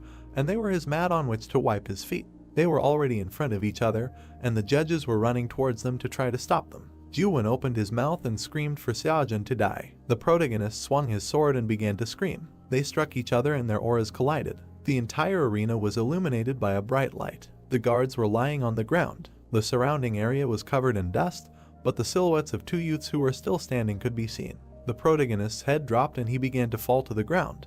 He leaned on his spear, but Jiwon fell to the ground. The protagonist's hand was shaking, but he was conscious. Jiwon was lying on the ground unconscious, and blood was flowing from his mouth. The dust around him cleared. The protagonist lowered his head and looked at the elite student lying at his feet. Everyone around him raised their hands and cheered. Behind the protagonist, Soyun was seen, stunned. A drop of sweat rolled down her cheek while she mentally said that 2 weeks ago, he barely blocked a blow soaked in mana and now he uses aura. However, then she just smiled. Suddenly, she noticed a mysterious man in a hoodie behind her. She looked closely at his face, but she did not notice any distinguishing features, but she knew that it was him she had seen at the bookmaker's office. Suddenly, he took off his hood and exclaimed that this was impossible. Si-yoon turned away from him and, looking forward, thought that she was also surprised, but not that surprised. She suddenly opened her eyes wide in surprise, because she remembered that he had bet on the protagonist to win. The girl turned around, but the mysterious guy had already disappeared. She looked up in surprise. The protagonist was walking along a crosswalk. He had a couple of bandages on his face and he looked very disappointed. He remembered how a man in a suit told him that he was disqualified. The protagonist smiled awkwardly while the man told him that they acknowledged that Jiwon had behaved inappropriately, but he had already withdrawn from the tournament and Seojin had intervened, being a participant. The man closed his eyes and said that the protagonist had violated the tournament rules with his actions, and Seojin only agreed with this and asked what happened to Jiwon. There were several doctors standing around the elite hero, and the man said that Jiwon was, of course, also disqualified, and that strengthening the sword with aura was considered attempted murder. The elite student was lying unconscious on a stretcher, and the man said that Jiwon would not go to court, but the Hunter Association would forbid him from taking the exam for the next 5 years. The protagonist walked down the street, looking at his phone, and thought about the fact that Chialman had automatically become the winner, Mingi took second place, and Dakshil took third, but this did not upset the protagonist at all, because after the fight with the elite student, his experience had increased greatly. The protagonist remembered the strange power he felt in the battle and realized that this power could have appeared just because the progress in the Hegemon King's lecture had exceeded 50%. Suddenly, someone put a hand on his shoulder while he was thinking about whether to sign up for another course. Seon was behind him. The protagonist began waving his hands, saying that as she saw it, everything was fine, because he may look weak, but in fact he was a tough nut. Seon closed her eyes and smiled, because she was happy for him. The girl looked at the protagonist in surprise because he asked her for forgiveness. The protagonist closed his eyes and said that he would have won if he had not interfered where he was not wanted, but San replied that he had nothing to apologize for. He happily opened his mouth and asked the girl again why she was asking him if he was okay. Suddenly, everything around him changed when he heard her words about how he had been counting on the prize money. The protagonist grabbed his head and started screaming. He held his head and remembered the Spear of Longinus, while Soyun asked him what he wanted to spend the money on. Seojin sat down and said that he had his eye on one spear and really wanted to buy it. The protagonist stood up and said that it was okay. However, Seojin hung his head and said that he would be lying if he said he didn't regret anything, but if he hadn't intervened, he would have regretted it even more. Soyun looked at him carefully. Suddenly, Mingi started running towards them. He waved his hand at them. The young man, trying to catch his breath, asked if Seojin was already leaving. Then Mingi grabbed the back of his head and started mumbling something. He silently looked down. Having made up his mind, he raised his head and asked if he could become as strong as Seojin if he trained hard. The protagonist's eyes widened in surprise. Mingi trembled as he looked at him. Seojin's mouth dropped open. Then he suddenly answered seriously that it would not be easy, but at the same time, the protagonist was thinking that Mingi clearly lacked the talent to become a hunter. But of course, they say that anything can be achieved if you work hard, but the world is cruel, and therefore dreams and ideals alone will not get you far. The protagonist looked at him and said that he should not focus on becoming a hunter because he can do other things and Mingi is young and has plenty of time, so he should not be upset. Mingi smiled and said that Seojin was right in some way. The sunlight reflected on the windows of the building, and Mingi happily said that he did not want to spoil anyone's mood, but just came to say goodbye. He turned around and left, but not before thanking the protagonist for everything. Behind him, the protagonist exclaimed that Mingi should not let anyone tell him what to do, be it him or anyone else. Mingi stopped, and Seojin continued to talk about how they would try to convince Mingi that he had no talent and that he could do nothing about it, and they would also tell him that he couldn't handle it, that only failure awaited him. The protagonist frowned and told Mingi not to forget that no one's opinion should become his reality. Mingi was already crying, and Seojin kept saying that if he wanted something, he should go ahead and do it, and the rest didn't matter. They waved at each other, and Mingi exclaimed that he would visit the protagonist with his little sister someday. The protagonist grabbed his head and said that he was always sticking his nose into other people's business. Seojin smiled and said that she didn't see anything wrong with it, and besides, the protagonist got his first fan, but Seojin said that another student would be better than just a fan. She widened her eyes in surprise when the boy said that they should have taken advantage of the moment and invited Mingi to their academy. The protagonist began to distance himself from her. He grabbed the back of his head. The girl smiled and repeated his words about their academy. The girl ran up to him and said that he worked hard so she would buy him a new spear, and besides, it was his scholarship. The action moves to a house. A man was walking barefoot through the house. A man in a suit who was missing a hand asked about a certain master. The master was sitting in the room, and the two men were standing near the door. The door suddenly opened. A man named Munchel, who was also the right hand of the Star Sword, knelt down and greeted the master. The gray-haired old man said that he had made it clear when he asked not to disturb him. A terrifying aura emanated from him, and he himself asked if Munchel dared to ignore his orders. The man closed one eye and, barely breathing, said that Miss San participated in the academy tournament. The Star Sword turned slightly. He stopped pressing on them with his monstrous aura. San showed the protagonist the spear. However, the young man closed his eyes and said that this spear was no good for him. Star Sword stood up because Munchel started talking about how Soyun apparently had a student. Star Sword, Munchel put his hand to his chin and said that he personally had to see what this student was like. The academy building was visible. A voice was coming from it, counting something. Someone was waving something like a spear, continuing to count. It was Seojin. He had already made his 5,000th strike. Wiping his forehead, he said that the daily task was completed. Soyun was standing behind the guy. Turning around to look at her, the hero asked why she was looking at him with such displeasure, to which she replied that he imagined it.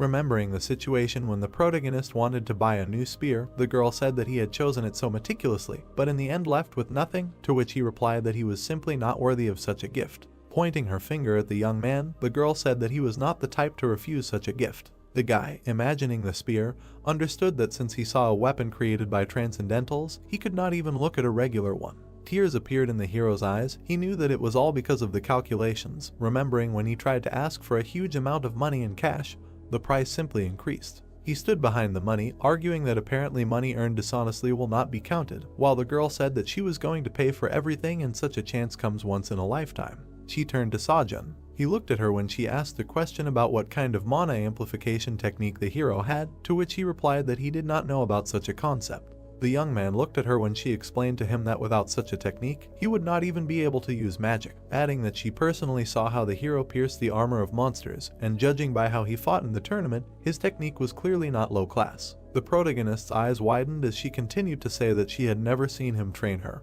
and he understood that he did not know any such mana enhancement technique. The guy imagined the human body. He knew that the mana enhancement technique was a technique that allowed him to use mana most effectively. Having imagined the various ways to use it, he also remembered that it was divided into high class and low class techniques and that each hunter had his own, because some even patented it. Looking at the girl, he thought that this was why he wanted to get into an elite academy. He also asked her if she taught the Star Sword mana enhancement technique. Putting his hands on his hips, he answered that her grandfather forbade her. The guy understood why, because otherwise there would be crowds of students here. The training room was visible. Seiyan offered the guy to teach him her technique. He exclaimed that she really created her technique. She answered affirmatively, adding that she always wanted to teach. The girl beamed, not understanding why he was asking. He said that he was just curious. He realized that he was wrong, because he thought that she had no talent at all or that she lived in the shadow of the Star Sword. The guy looked at her, understanding that a hunter without mana is nowhere, because even in the fight with Juin he felt the difference in strength between someone who knows how to use the technique and someone who does not. Rubbing his chin, the hero suggested that since there was a window for a new lecture, why not take some course on mana? The girl did not understand why he was silent, not understanding that she really asked something difficult. She turned around and left, wishing him good luck, but thought to herself that nothing could be done, so let him remain silent. Looking at her, the young man asked where she was going. The girl answered that she was leaving on business. Holding the spear in his hands, the guy said that he didn't know she was so businesslike. She told him to close the doors if he left before she returned. Waving his hand at her, he asked her not to worry. Still holding his hand, he thought about which course he should choose. The girl went outside, and the protagonist continued to think about where the mentor could have disappeared to when he needed him so much. There was a course from the Archmage Merlin on the phone, who talked about mana, saying that in a world that obeys the laws of cause and effect, mana is capable of destroying these laws of the universe. The guy's eyes turned white. He looked at the Archmage, who said that it was as simple as it could be. But the hero understood that he would also start to go crazy from such lectures, almost like with Buddha. Continuing to look at the screen, he heard Merlin's words. He said that enough explanations and it was time for practice. A daily task for creating mana spheres appeared in front of the young man.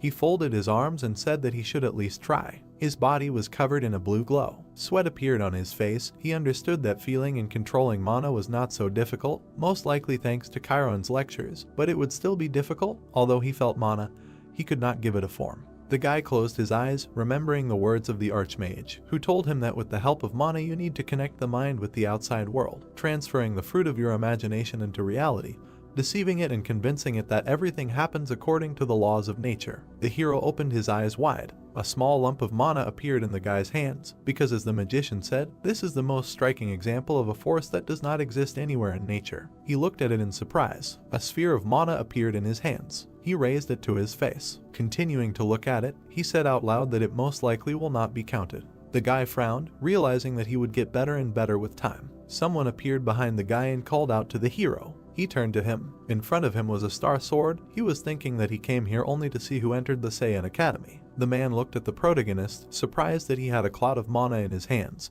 because it was not easy to create, and even though he looked stupid, he was not deprived of talent. The Star Sword frowned. He realized that most likely the reason such a gifted guy came to the academy was to use his granddaughter. Looking at the protagonist, he asked him again about who he was. The guy greeted him and introduced himself. Smiling, he said that he had only seen him on the internet and it was just amazing that he was finally able to see him in real life, thinking that it was incredibly scary because he could not even imagine that Saiyan's grandfather would come here. Looking at the man, he asked him if he had come to see her, but added that she had gone out on some business, but the Star Sword cried out, not understanding why he was calling her that.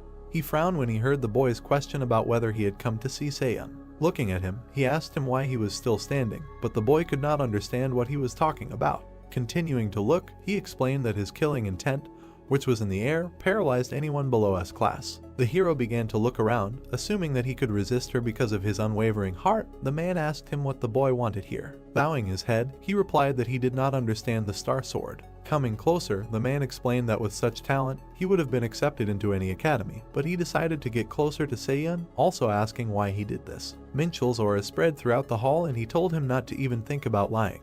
The boy stretched out his hands and shouted that they most likely misunderstood each other. He looked at the man while he was saying that he didn't expect to get an answer so easily. The star sword made a strike. He narrowed his eyes because the boy was able to dodge. The hero's eyes widened. Small buildings were visible. A question was heard about whether the grandfather had really left. Seiun, standing in front of the girl, asked when he would return, but she answered that he hadn't said exactly, suggesting to call the chairman, hoping that he knew more. The girl's face looked upset. She thought that she was just about to tell him about Seojun.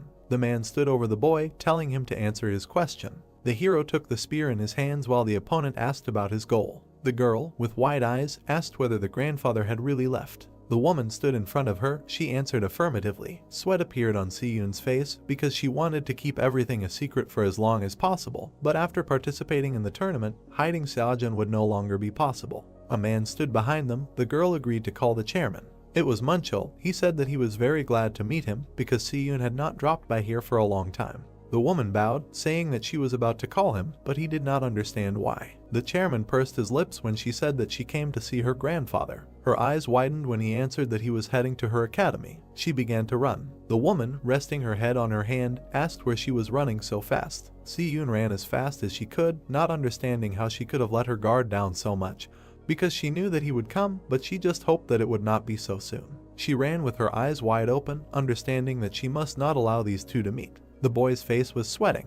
The star sword was looking at him with a frown. It was looking at something without understanding. The boy noticed that the man had not pulled the sword out of its sheath. Kneeling, the protagonist realized that the man was not trying to kill him, but rather just subdue him. He began to approach him with his arms outstretched. The opponent asked him who he really was, to which the boy replied that he really did not understand what he wanted, because he must have misunderstood something. He opened his mouth wide when the man noted that he could control mana. Bowing his head, he explained that he moved perfectly in battle and still continued to claim that he had misunderstood something. He made another blow, shouting that the man was blatantly lying to his face without even thinking. Jumping back, the hero exclaimed that he did not know what Seiun told him, asking the man to calm down. The guy's eyes turned white when he called him a scoundrel. He thought that maybe he said something wrong, but he couldn't figure out what. The man's eyes were glowing blue. He said that he was going to talk about everything, take into account the circumstances that brought the hero here, but the hero understood that he was lying and he was not going to talk about anything with him. The guy lowered his head. Taking a stance, he decided to fight back. Frowning, he understood that he would not listen to him, but his movements made it clear that no matter what he said, he would not kill him. He imagined his image, understanding that if the star sword really wanted to kill him, it would do it the moment it felt the guy's presence. He prepared to strike, knowing that this was the person closest to his ideals. Smiling, the young man understood that he had just a wonderful chance. The man frowned. He looked at the guy, noticing that his mood had changed. His eyes widened. He knew very well that he had seen many hunters. The hero's eye did not even tremble, and Minchel realized that only he looked into his eyes without fear. Seojun lowered his spear a little, and the man continued to think that he must be very strong.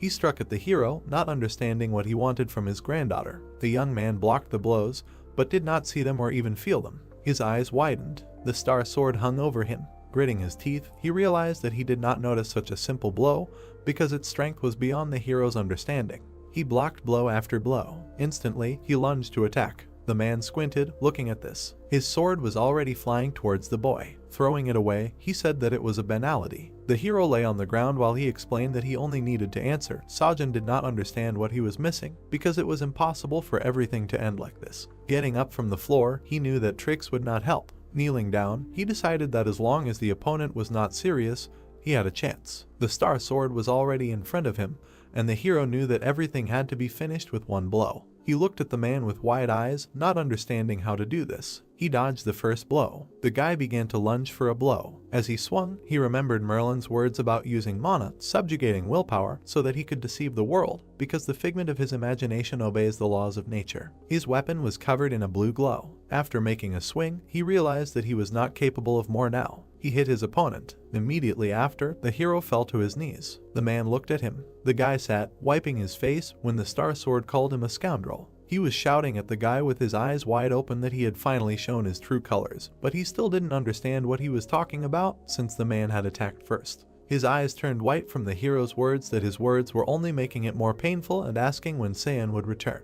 He was approaching the guy to attack, saying that he was asking for it. He was saying with his eyes wide open that he would personally send him to the next world. The hero clenched his teeth and realized that he was finished. The girl burst into the hall, shouting for them to stop. She looked at them, asking them what they had done here. Her face looked tired. Star Sword closed his eyes. Saiyan asked the guy how he was, noticing that he was covered in bruises, but he replied that it was probably nothing serious, but it still hurt. Minchel turned away and said how could such a weakling call himself a man? But the hero replied that it didn't matter if it was a man or a woman, but even so, it would hurt anyone if they were hit by a Star Sword. Seojin hid behind the girl when the man asked him to repeat what he said, but the hero exclaimed that he would really beat him again.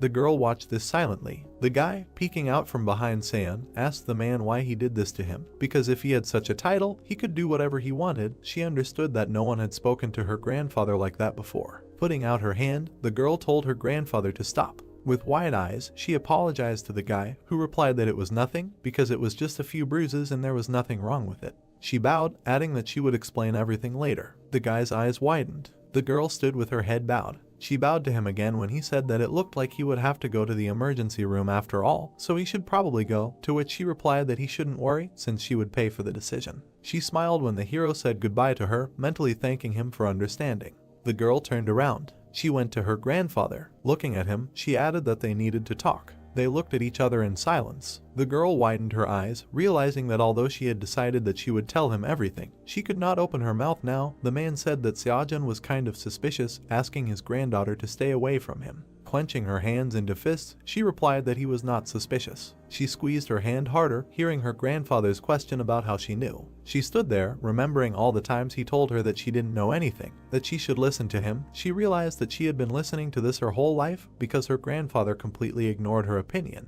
Remembering her academy, she realized that even in this compromise that she had found, her grandfather interfered every now and then. She remembered how he humiliated every student, and that's why everyone eventually left, unable to bear it. She pursed her lips, knowing why he acted like this and why people kept coming here, and that's why she didn't try to stop them when they tried to leave. Minchel, lowering his head, told her to kick him out because otherwise he would do it himself. He looked at the girl when she exclaimed that she didn't want to. Without raising her head, she said that Seojin was not like that. She started screaming that she didn't want to. When her grandfather asked her again about what she had just said, she just didn't want to let him go. Leaning over, she screamed that she didn't want to, because why should she always listen to him? Without raising her head, she continued to scream that this was her academy, not his. She remembered her first meeting with the hero, realizing that even though they had nothing to remember and nothing between them, when she looked at him, she felt something strange. She remembered how happy she was to meet him, because it was with him that she wanted to be as long as possible. She still didn't raise her head when her grandfather yelled at her that it wasn't the best time to throw a tantrum, because she didn't understand who he really was, to which she responded by yelling that she didn't care. She recalled those meetings with him, yelling that she wanted to figure everything out herself. Saiyan looked at her grandfather, explaining to him that she didn't want to live in his shadow forever and she wouldn't. She widened her eyes, adding that even now, this is how it was. He looked at her without saying a word. The girl silently lowered her head. Turning around, she apologized for raising her voice. Opening the door, she explained that this time she would do as she decided. Minchel didn't move from his place. His eyes widened, because he didn't even remember her yelling at him. A memory of the dungeon opening appeared in his head. Someone was standing in front of the Star Sword, telling him that something terrible had happened. He lowered his head when he heard about his son. He squinted, looking at someone. It was little Saiyan. He remembered looking at her, because he realized that she had no one left. He remembered how he took her away, deciding that he would teach her to stand up for herself, because he had to. That was why he was so strict with her. He remembered training with her, how he shouted at her to get up, because she would never become a hunter like that, let alone reach a class, even though she loved fencing.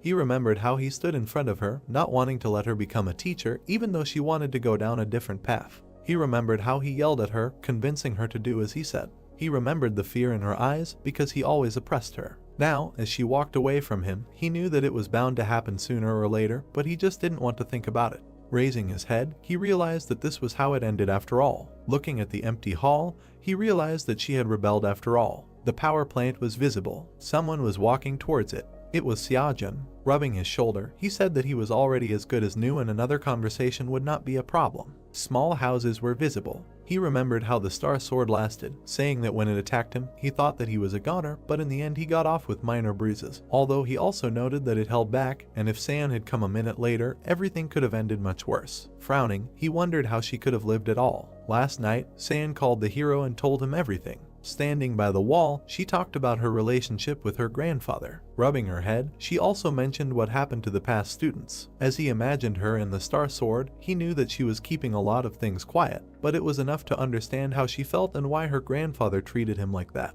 Looking at the academy, he thought that even though he understood him, it still didn't make his actions right. Walking up to the door, he wondered if Grandfather Saiyan would apologize to him, but he also doubted it. The hero had progressed in his lectures with Merlin and Gautama, but he knew that he would never address them again in his life. As he opened the door, he thought that it was okay to be beaten once more, and he also greeted without looking inside, to which he heard Minchel's voice that he had finally arrived. His eyes turned white. The Star Sword was sitting in front of him, telling him not to stand there like a pillar and to come in.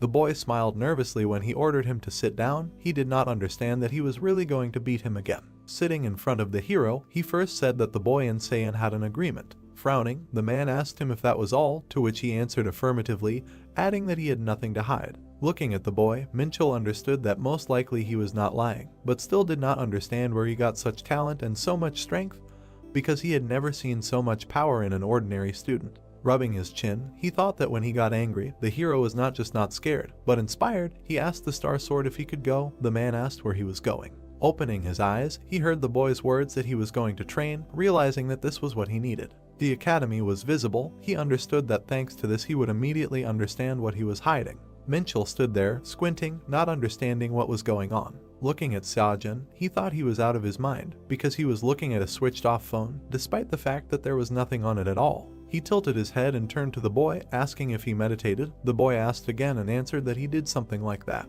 Crossing his arms over his chest, the man explained that although meditation was a great workout, it should not be overdone because it strengthened the mind and spirit, but not the body. He continued to look at him, not understanding what was wrong with the boy and whether the boy was not interested in what he was teaching him. Raising his hand to his face, he asked him if he wanted to learn from him a little. The boy asked if the Star Sword itself really wanted to take it up. Minchel closed his eyes and replied that he had reacted immediately, although he had simply blurted it out since the guy had hurt his pride. Although even so he could show him a couple of techniques, the guy interrupted his thoughts with his answer that he didn't need it since he was happy with everything as is. The man's expression didn't even change, and the hero asked him not to distract him anymore since if he wanted to say something, they would talk later. Saiyan opened the door and greeted the protagonist. Seeing her grandfather, she exclaimed. He approached her and said that she had come just in time, but she tried to find out why he had come. Clenching her hand into a fist, she said that if he laid a finger on her, but he interrupted her with the words that this young man was clearly not all there. Standing next to her, he told her that he didn't want Minchel to teach him. Also looking at the guy, he told her to look at what he was doing. The girl, smiling, answered that she did not see anything strange, and he exclaimed that this was really normal. He squinted at her when she said that she understood him perfectly. Smiling, she added that she used to think the same way. She approached the young man, greeting him. Turning to her, he greeted her, asking how long she had been here, and she answered that it was recently, asking how he was feeling. The man squinted, since he really did not like the protagonist. He looked at them, thinking that he was not even very smart, although Saiyan, looking at him, smiled. Continuing to look, he wondered if she really liked talking to him. Standing not far from them, he realized that he had never seen her smile like that. He watched her laugh loudly. Clenching his fist, he thought that the hero was a real bastard. Suddenly, Minchel appeared behind him and called out to Minchel, who was wondering if the guy dared to hit on his granddaughter. He turned around and asked him what was wrong, to which he replied that he had important news. Coming closer, he explained that the Truth Order was calling him, and the Star Sword asked if he was talking about the strange people. Turning away, he added that if they needed something from him, they should come themselves. He turned around abruptly when he heard Minchel say that Sir Kalia himself wanted to see him. The assistant also added, his eyes wide, that he had another request. Everyone turned to look at Sajin when he finished his words by saying that Sir Kalia wanted to see him too. Pointing his finger at himself, the hero couldn't believe it. Getting up from the floor, he asked the assistant why such a thing would be necessary. Minchel leaned towards the hero and said that he knew that the hero was one of them, otherwise they could not know about him, although the young man said that he himself was interested in knowing. The girl remembered the tournament, saying that there was a strange man in a black robe at the tournament, and perhaps he could somehow be connected with all this. The guy scratched his head while they discussed this. The Star Sword said that even in spite of this, everything was quite strange, because Kalia would hardly be interested in some ordinary person. Saiyan asked the assistant if he knew this man, but he replied that he had no idea who he was. Looking at the others, the hero asked if he had to go. The girl, presenting the order, explained that this was the Order of Truth, which included 7 apostles who stood on par with the heads of the largest states. And Sir Kalia was the successor of the Apostle of Chastity, and usually, people like him did not make personal appointments. The protagonist spread his arms and asked what business it was of his, since to him he was just a stranger like a foreigner. Munchel, lowering his head, said that that was probably why everyone thought so highly of Sir Kalia. Minchel, crossing his arms over his chest, asked what he was talking about, and he explained that he, the future apostle, knew in advance that Xiaojun would refuse his offer. The hero's eyes widened when the assistant explained that in that case, he asked to convey that if he nevertheless agreed to come, he would give the young man 100 million won. The guy, slightly lowering his head, could not believe such a sum, because how could he know that he needed exactly that much? A sign of the Order of Truth appeared, a religious organization, but it does not serve human gods, but the gods of truth. A great voice appeared, headed by 7 apostles. They convey the will of God, that is, the truth, but the Order of Truth was considered a simple cult 100 years ago. But, during that very cataclysm, the Order joined forces with the forces of the heroes, because it was thanks to them that peace reigned on Earth again, and thanks to this, the number of followers grew. But more importantly, the Berserker monster was killed by the Order, because when everyone thought that the trouble was over, a monster suddenly appeared that was so strong that even all the heroes together could not cope with it, and the situation was so desperate that it was called the Second Cataclysm. But only the Great Voice and the 7 apostles could cope with it, and it was thanks to them that the Earth was saved. A hotel on the outskirts of Seoul was visible. The hero looked at the building, thinking that it was too nondescript for a representative of a world religion, while Minchel was talking about how he had come to see Sir Kalia and wanted to introduce the hero, but he was interrupted. The robe-clad man asked him if his name was Xiaojun. Moving away from the passage, he added that they should pass, because Kalia was already waiting for them. Following the man, the hero thought about whether the man from the Order had really been at the tournament, and perhaps they had decided to replace him with the same amount as the victory, or Kalia had chosen it at random, but he still could not understand why he was watching him and why he had called him. Opening the door, the robe-clad man said that they were coming here, while the protagonist continued to think about what he might know about the No, or maybe about the Academy of Transcendentals. In front of them was a luxurious room. The messenger of the Order told them that Sir Kalia would be there soon, asking them to wait here. The hero decided to find out everything now. With his head down, Minchel said that he knew that it would be like this, because then he would not have sat and waited for them. Stroking his beard, he listened to the guy's question about whether he was familiar with the successor of the apostle. Frowning a little, he answered that this was their first meeting. The hero could not believe it. Sitting in front of the young man, he explained that he called him a couple of times, but he did not see him personally, but added that during the cataclysm he met the Apostle of Chastity, but he has not yet met his successor. The hero opened his mouth, arguing that after all, Minchel is one of those who saved the world, although for him he is more like Grandfather Saiyan, but even so he remains a star sword, and this should not be forgotten. The man leaned his elbow on the armrest and listened to the boy's question about whether he had seen the Great Voice, since he had heard that it had only appeared in public during the battle with the Berserker. The man remembered its image. The hero stared at it when he heard a negative answer. Resting his head on his hand, he added that he had only seen it from afar. Suddenly, the boy turned around, hearing something behind him. The successor of the apostle had entered the room and thanked them for their visit. The man looked at him, and Kalia asked him if this was the first meeting. Minchel replied that he had called them himself and in the end made them wait. The boy stood before them. He was the successor of the Apostle of Chastity. Kalia smiled broadly and explained that he needed time to purify his body and mind before preaching the word of God. After bowing, the Apostle's successor apologized for the belated introduction and introduced himself as a member of the Order of Truth, who preached the word of God and followed chastity. The protagonist raised his eyebrows in surprise when she thanked him for coming. There was a chandelier hanging from the ceiling. Xiaojun asked how they knew each other. The priest realized that they needed to clear up some misunderstandings before moving on to the main topic, and asked if the student had participated in the recent academic competition. The saint put his hand to his chest and said that he wanted to see for himself how strong he was. The guy narrowed his eyes in disbelief and asked if he really knew about him like that. Kalia closed his eyes and smiled. The young man assumed that he had some other reason for meeting him in person. The heroes sat down at the table. The conversation was about exploring the dungeons. Holding a cup of tea in his hands, the apostle's successor hoped for the cooperation of the Star Sword during the exploration. Minchel opened his mouth wide and asked why he would do that. The priest explained that his colleague knew better than anyone that this was far from the end. The man frowned sternly and asked what they were talking about. The student silently watched their conversation.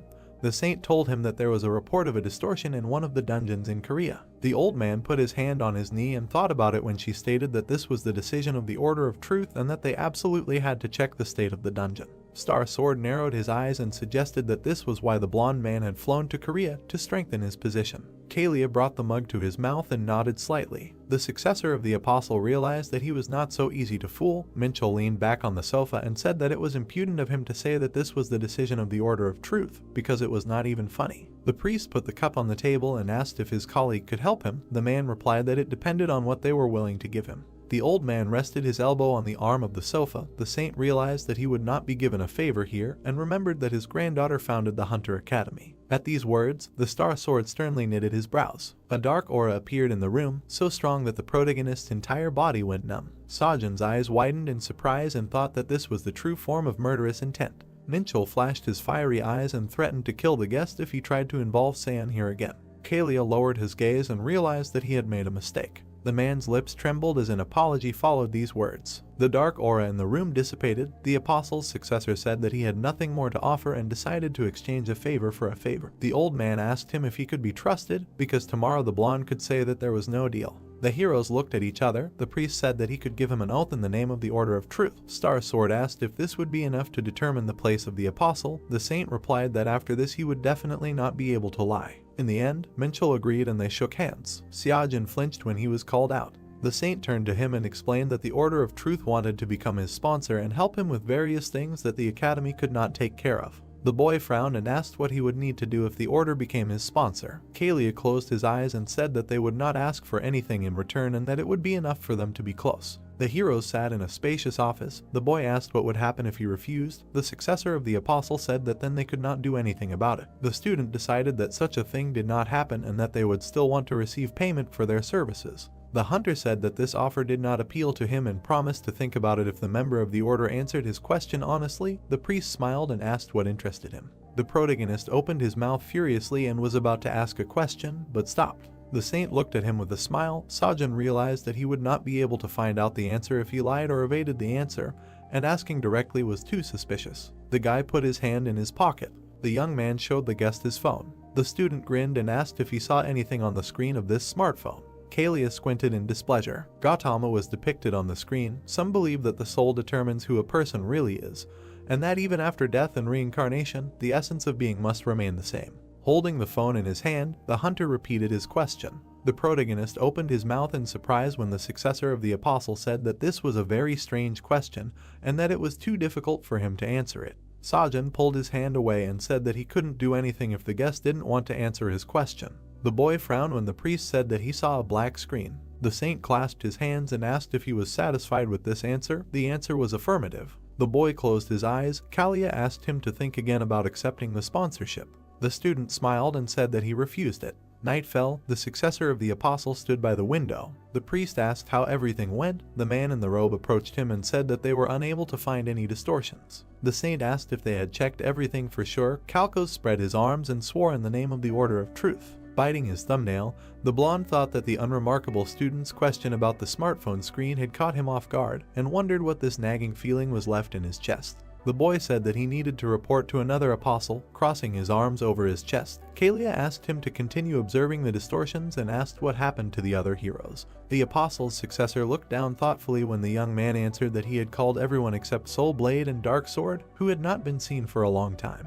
A hand holding a smartphone surfaced in his memory. The protagonist was walking down the street of a night city. Someone asked him why he refused the priest's offer. Sajin approached his comrade and replied that it looked too suspicious. Minchel asked what it meant. The boy thought that he didn't know what the Order of Truth really was and didn't want to make a practically free deal with such suspicious individuals. The man assumed that his granddaughter's academy didn't bother him at all. The boy shrugged and replied that there was no one more honest than Sajin in this world. The old man's brows furrowed sternly when the boy asked him what the concept of dungeon distortion meant. It turned out that it meant that the magic inside it was distorted.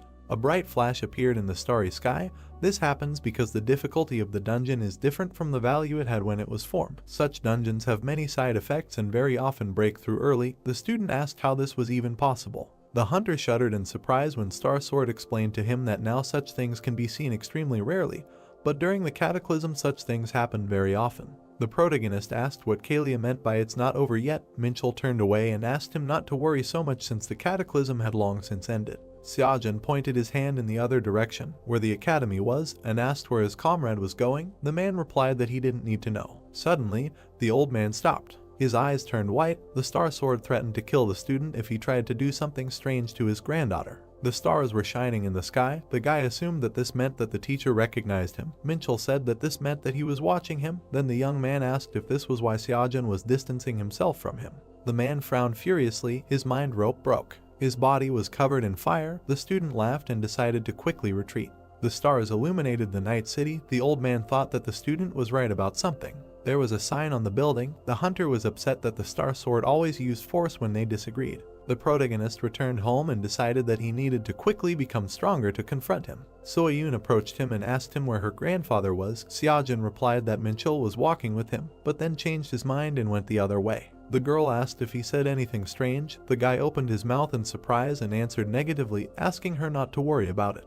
The heroes looked at each other. The woman explained that her grandfather had a very bad character and apologized for not telling her about it sooner. Her eyes widened when the young man replied that there was nothing wrong with the way a man expresses his emotions. Scratching the back of his head, the student suggested that the old man could change at any moment, and noted that he only received a few blows from him if he did something terrible. The hunter thought he was talking nonsense, but Soyun just smiled and thanked him. The heroes awkwardly stood in front of each other. The girl remembered that her friend needed money. The protagonist replied that he had not told her about it and asked how she knew about it. The woman raised her index finger and remembered all the situations in which her friend simply screamed about how much he needed money. Seojin thought that this was indeed an important issue, since the 100 million that Kalia gave him went to pay off debts. His eyes turned white from the amount of expenses he needed to make. Soyun took out her phone and told him that she found a suitable task for him during his absence. The guy took his phone and saw a poster for a dungeon clearing competition. The protagonist looked at the 300 million prize with his mouth open. Suddenly he pointed at the screen and asked what it was, to which Saiyan leaned over and said that it looked like some kind of dungeon raid contest that no one could handle. Then the guy asked if it was a raid, to which the girl replied that it was probably the wrong dungeons. Seojin looked at his friend with surprise in his eyes. He lowered his head and said, and really, adding in his head that if those awakened during the cataclysm had a sense of responsibility for their country or faith, then professional hunters now only seek profit. Saiyan spread her hand to the side and said that unprofitable and abandoned dungeons are mostly low-ranked, and they are harder to attack. Then she imagined a bright light and many monsters,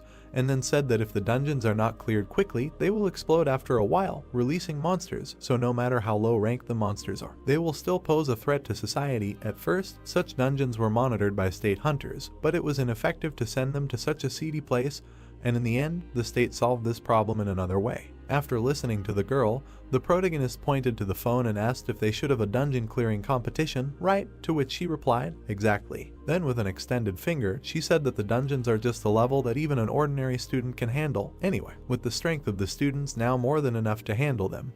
And they also said that the results will be reflected in the ranking of the Hunter Academy. Looking at the phone, Seojin replied that he did not know who came up with this, but he was a genius. Suddenly, hearing the girl say that she thought he could win easily, the protagonist looked at her in surprise and said to himself that the win was 300 million. And in addition, you can increase the progressive lectures as you progress through the raid, so there is no reason to refuse. After these thoughts, he smiled widely and said that he will participate, to which Saiyan said that she thought so, after which she added that then she will apply.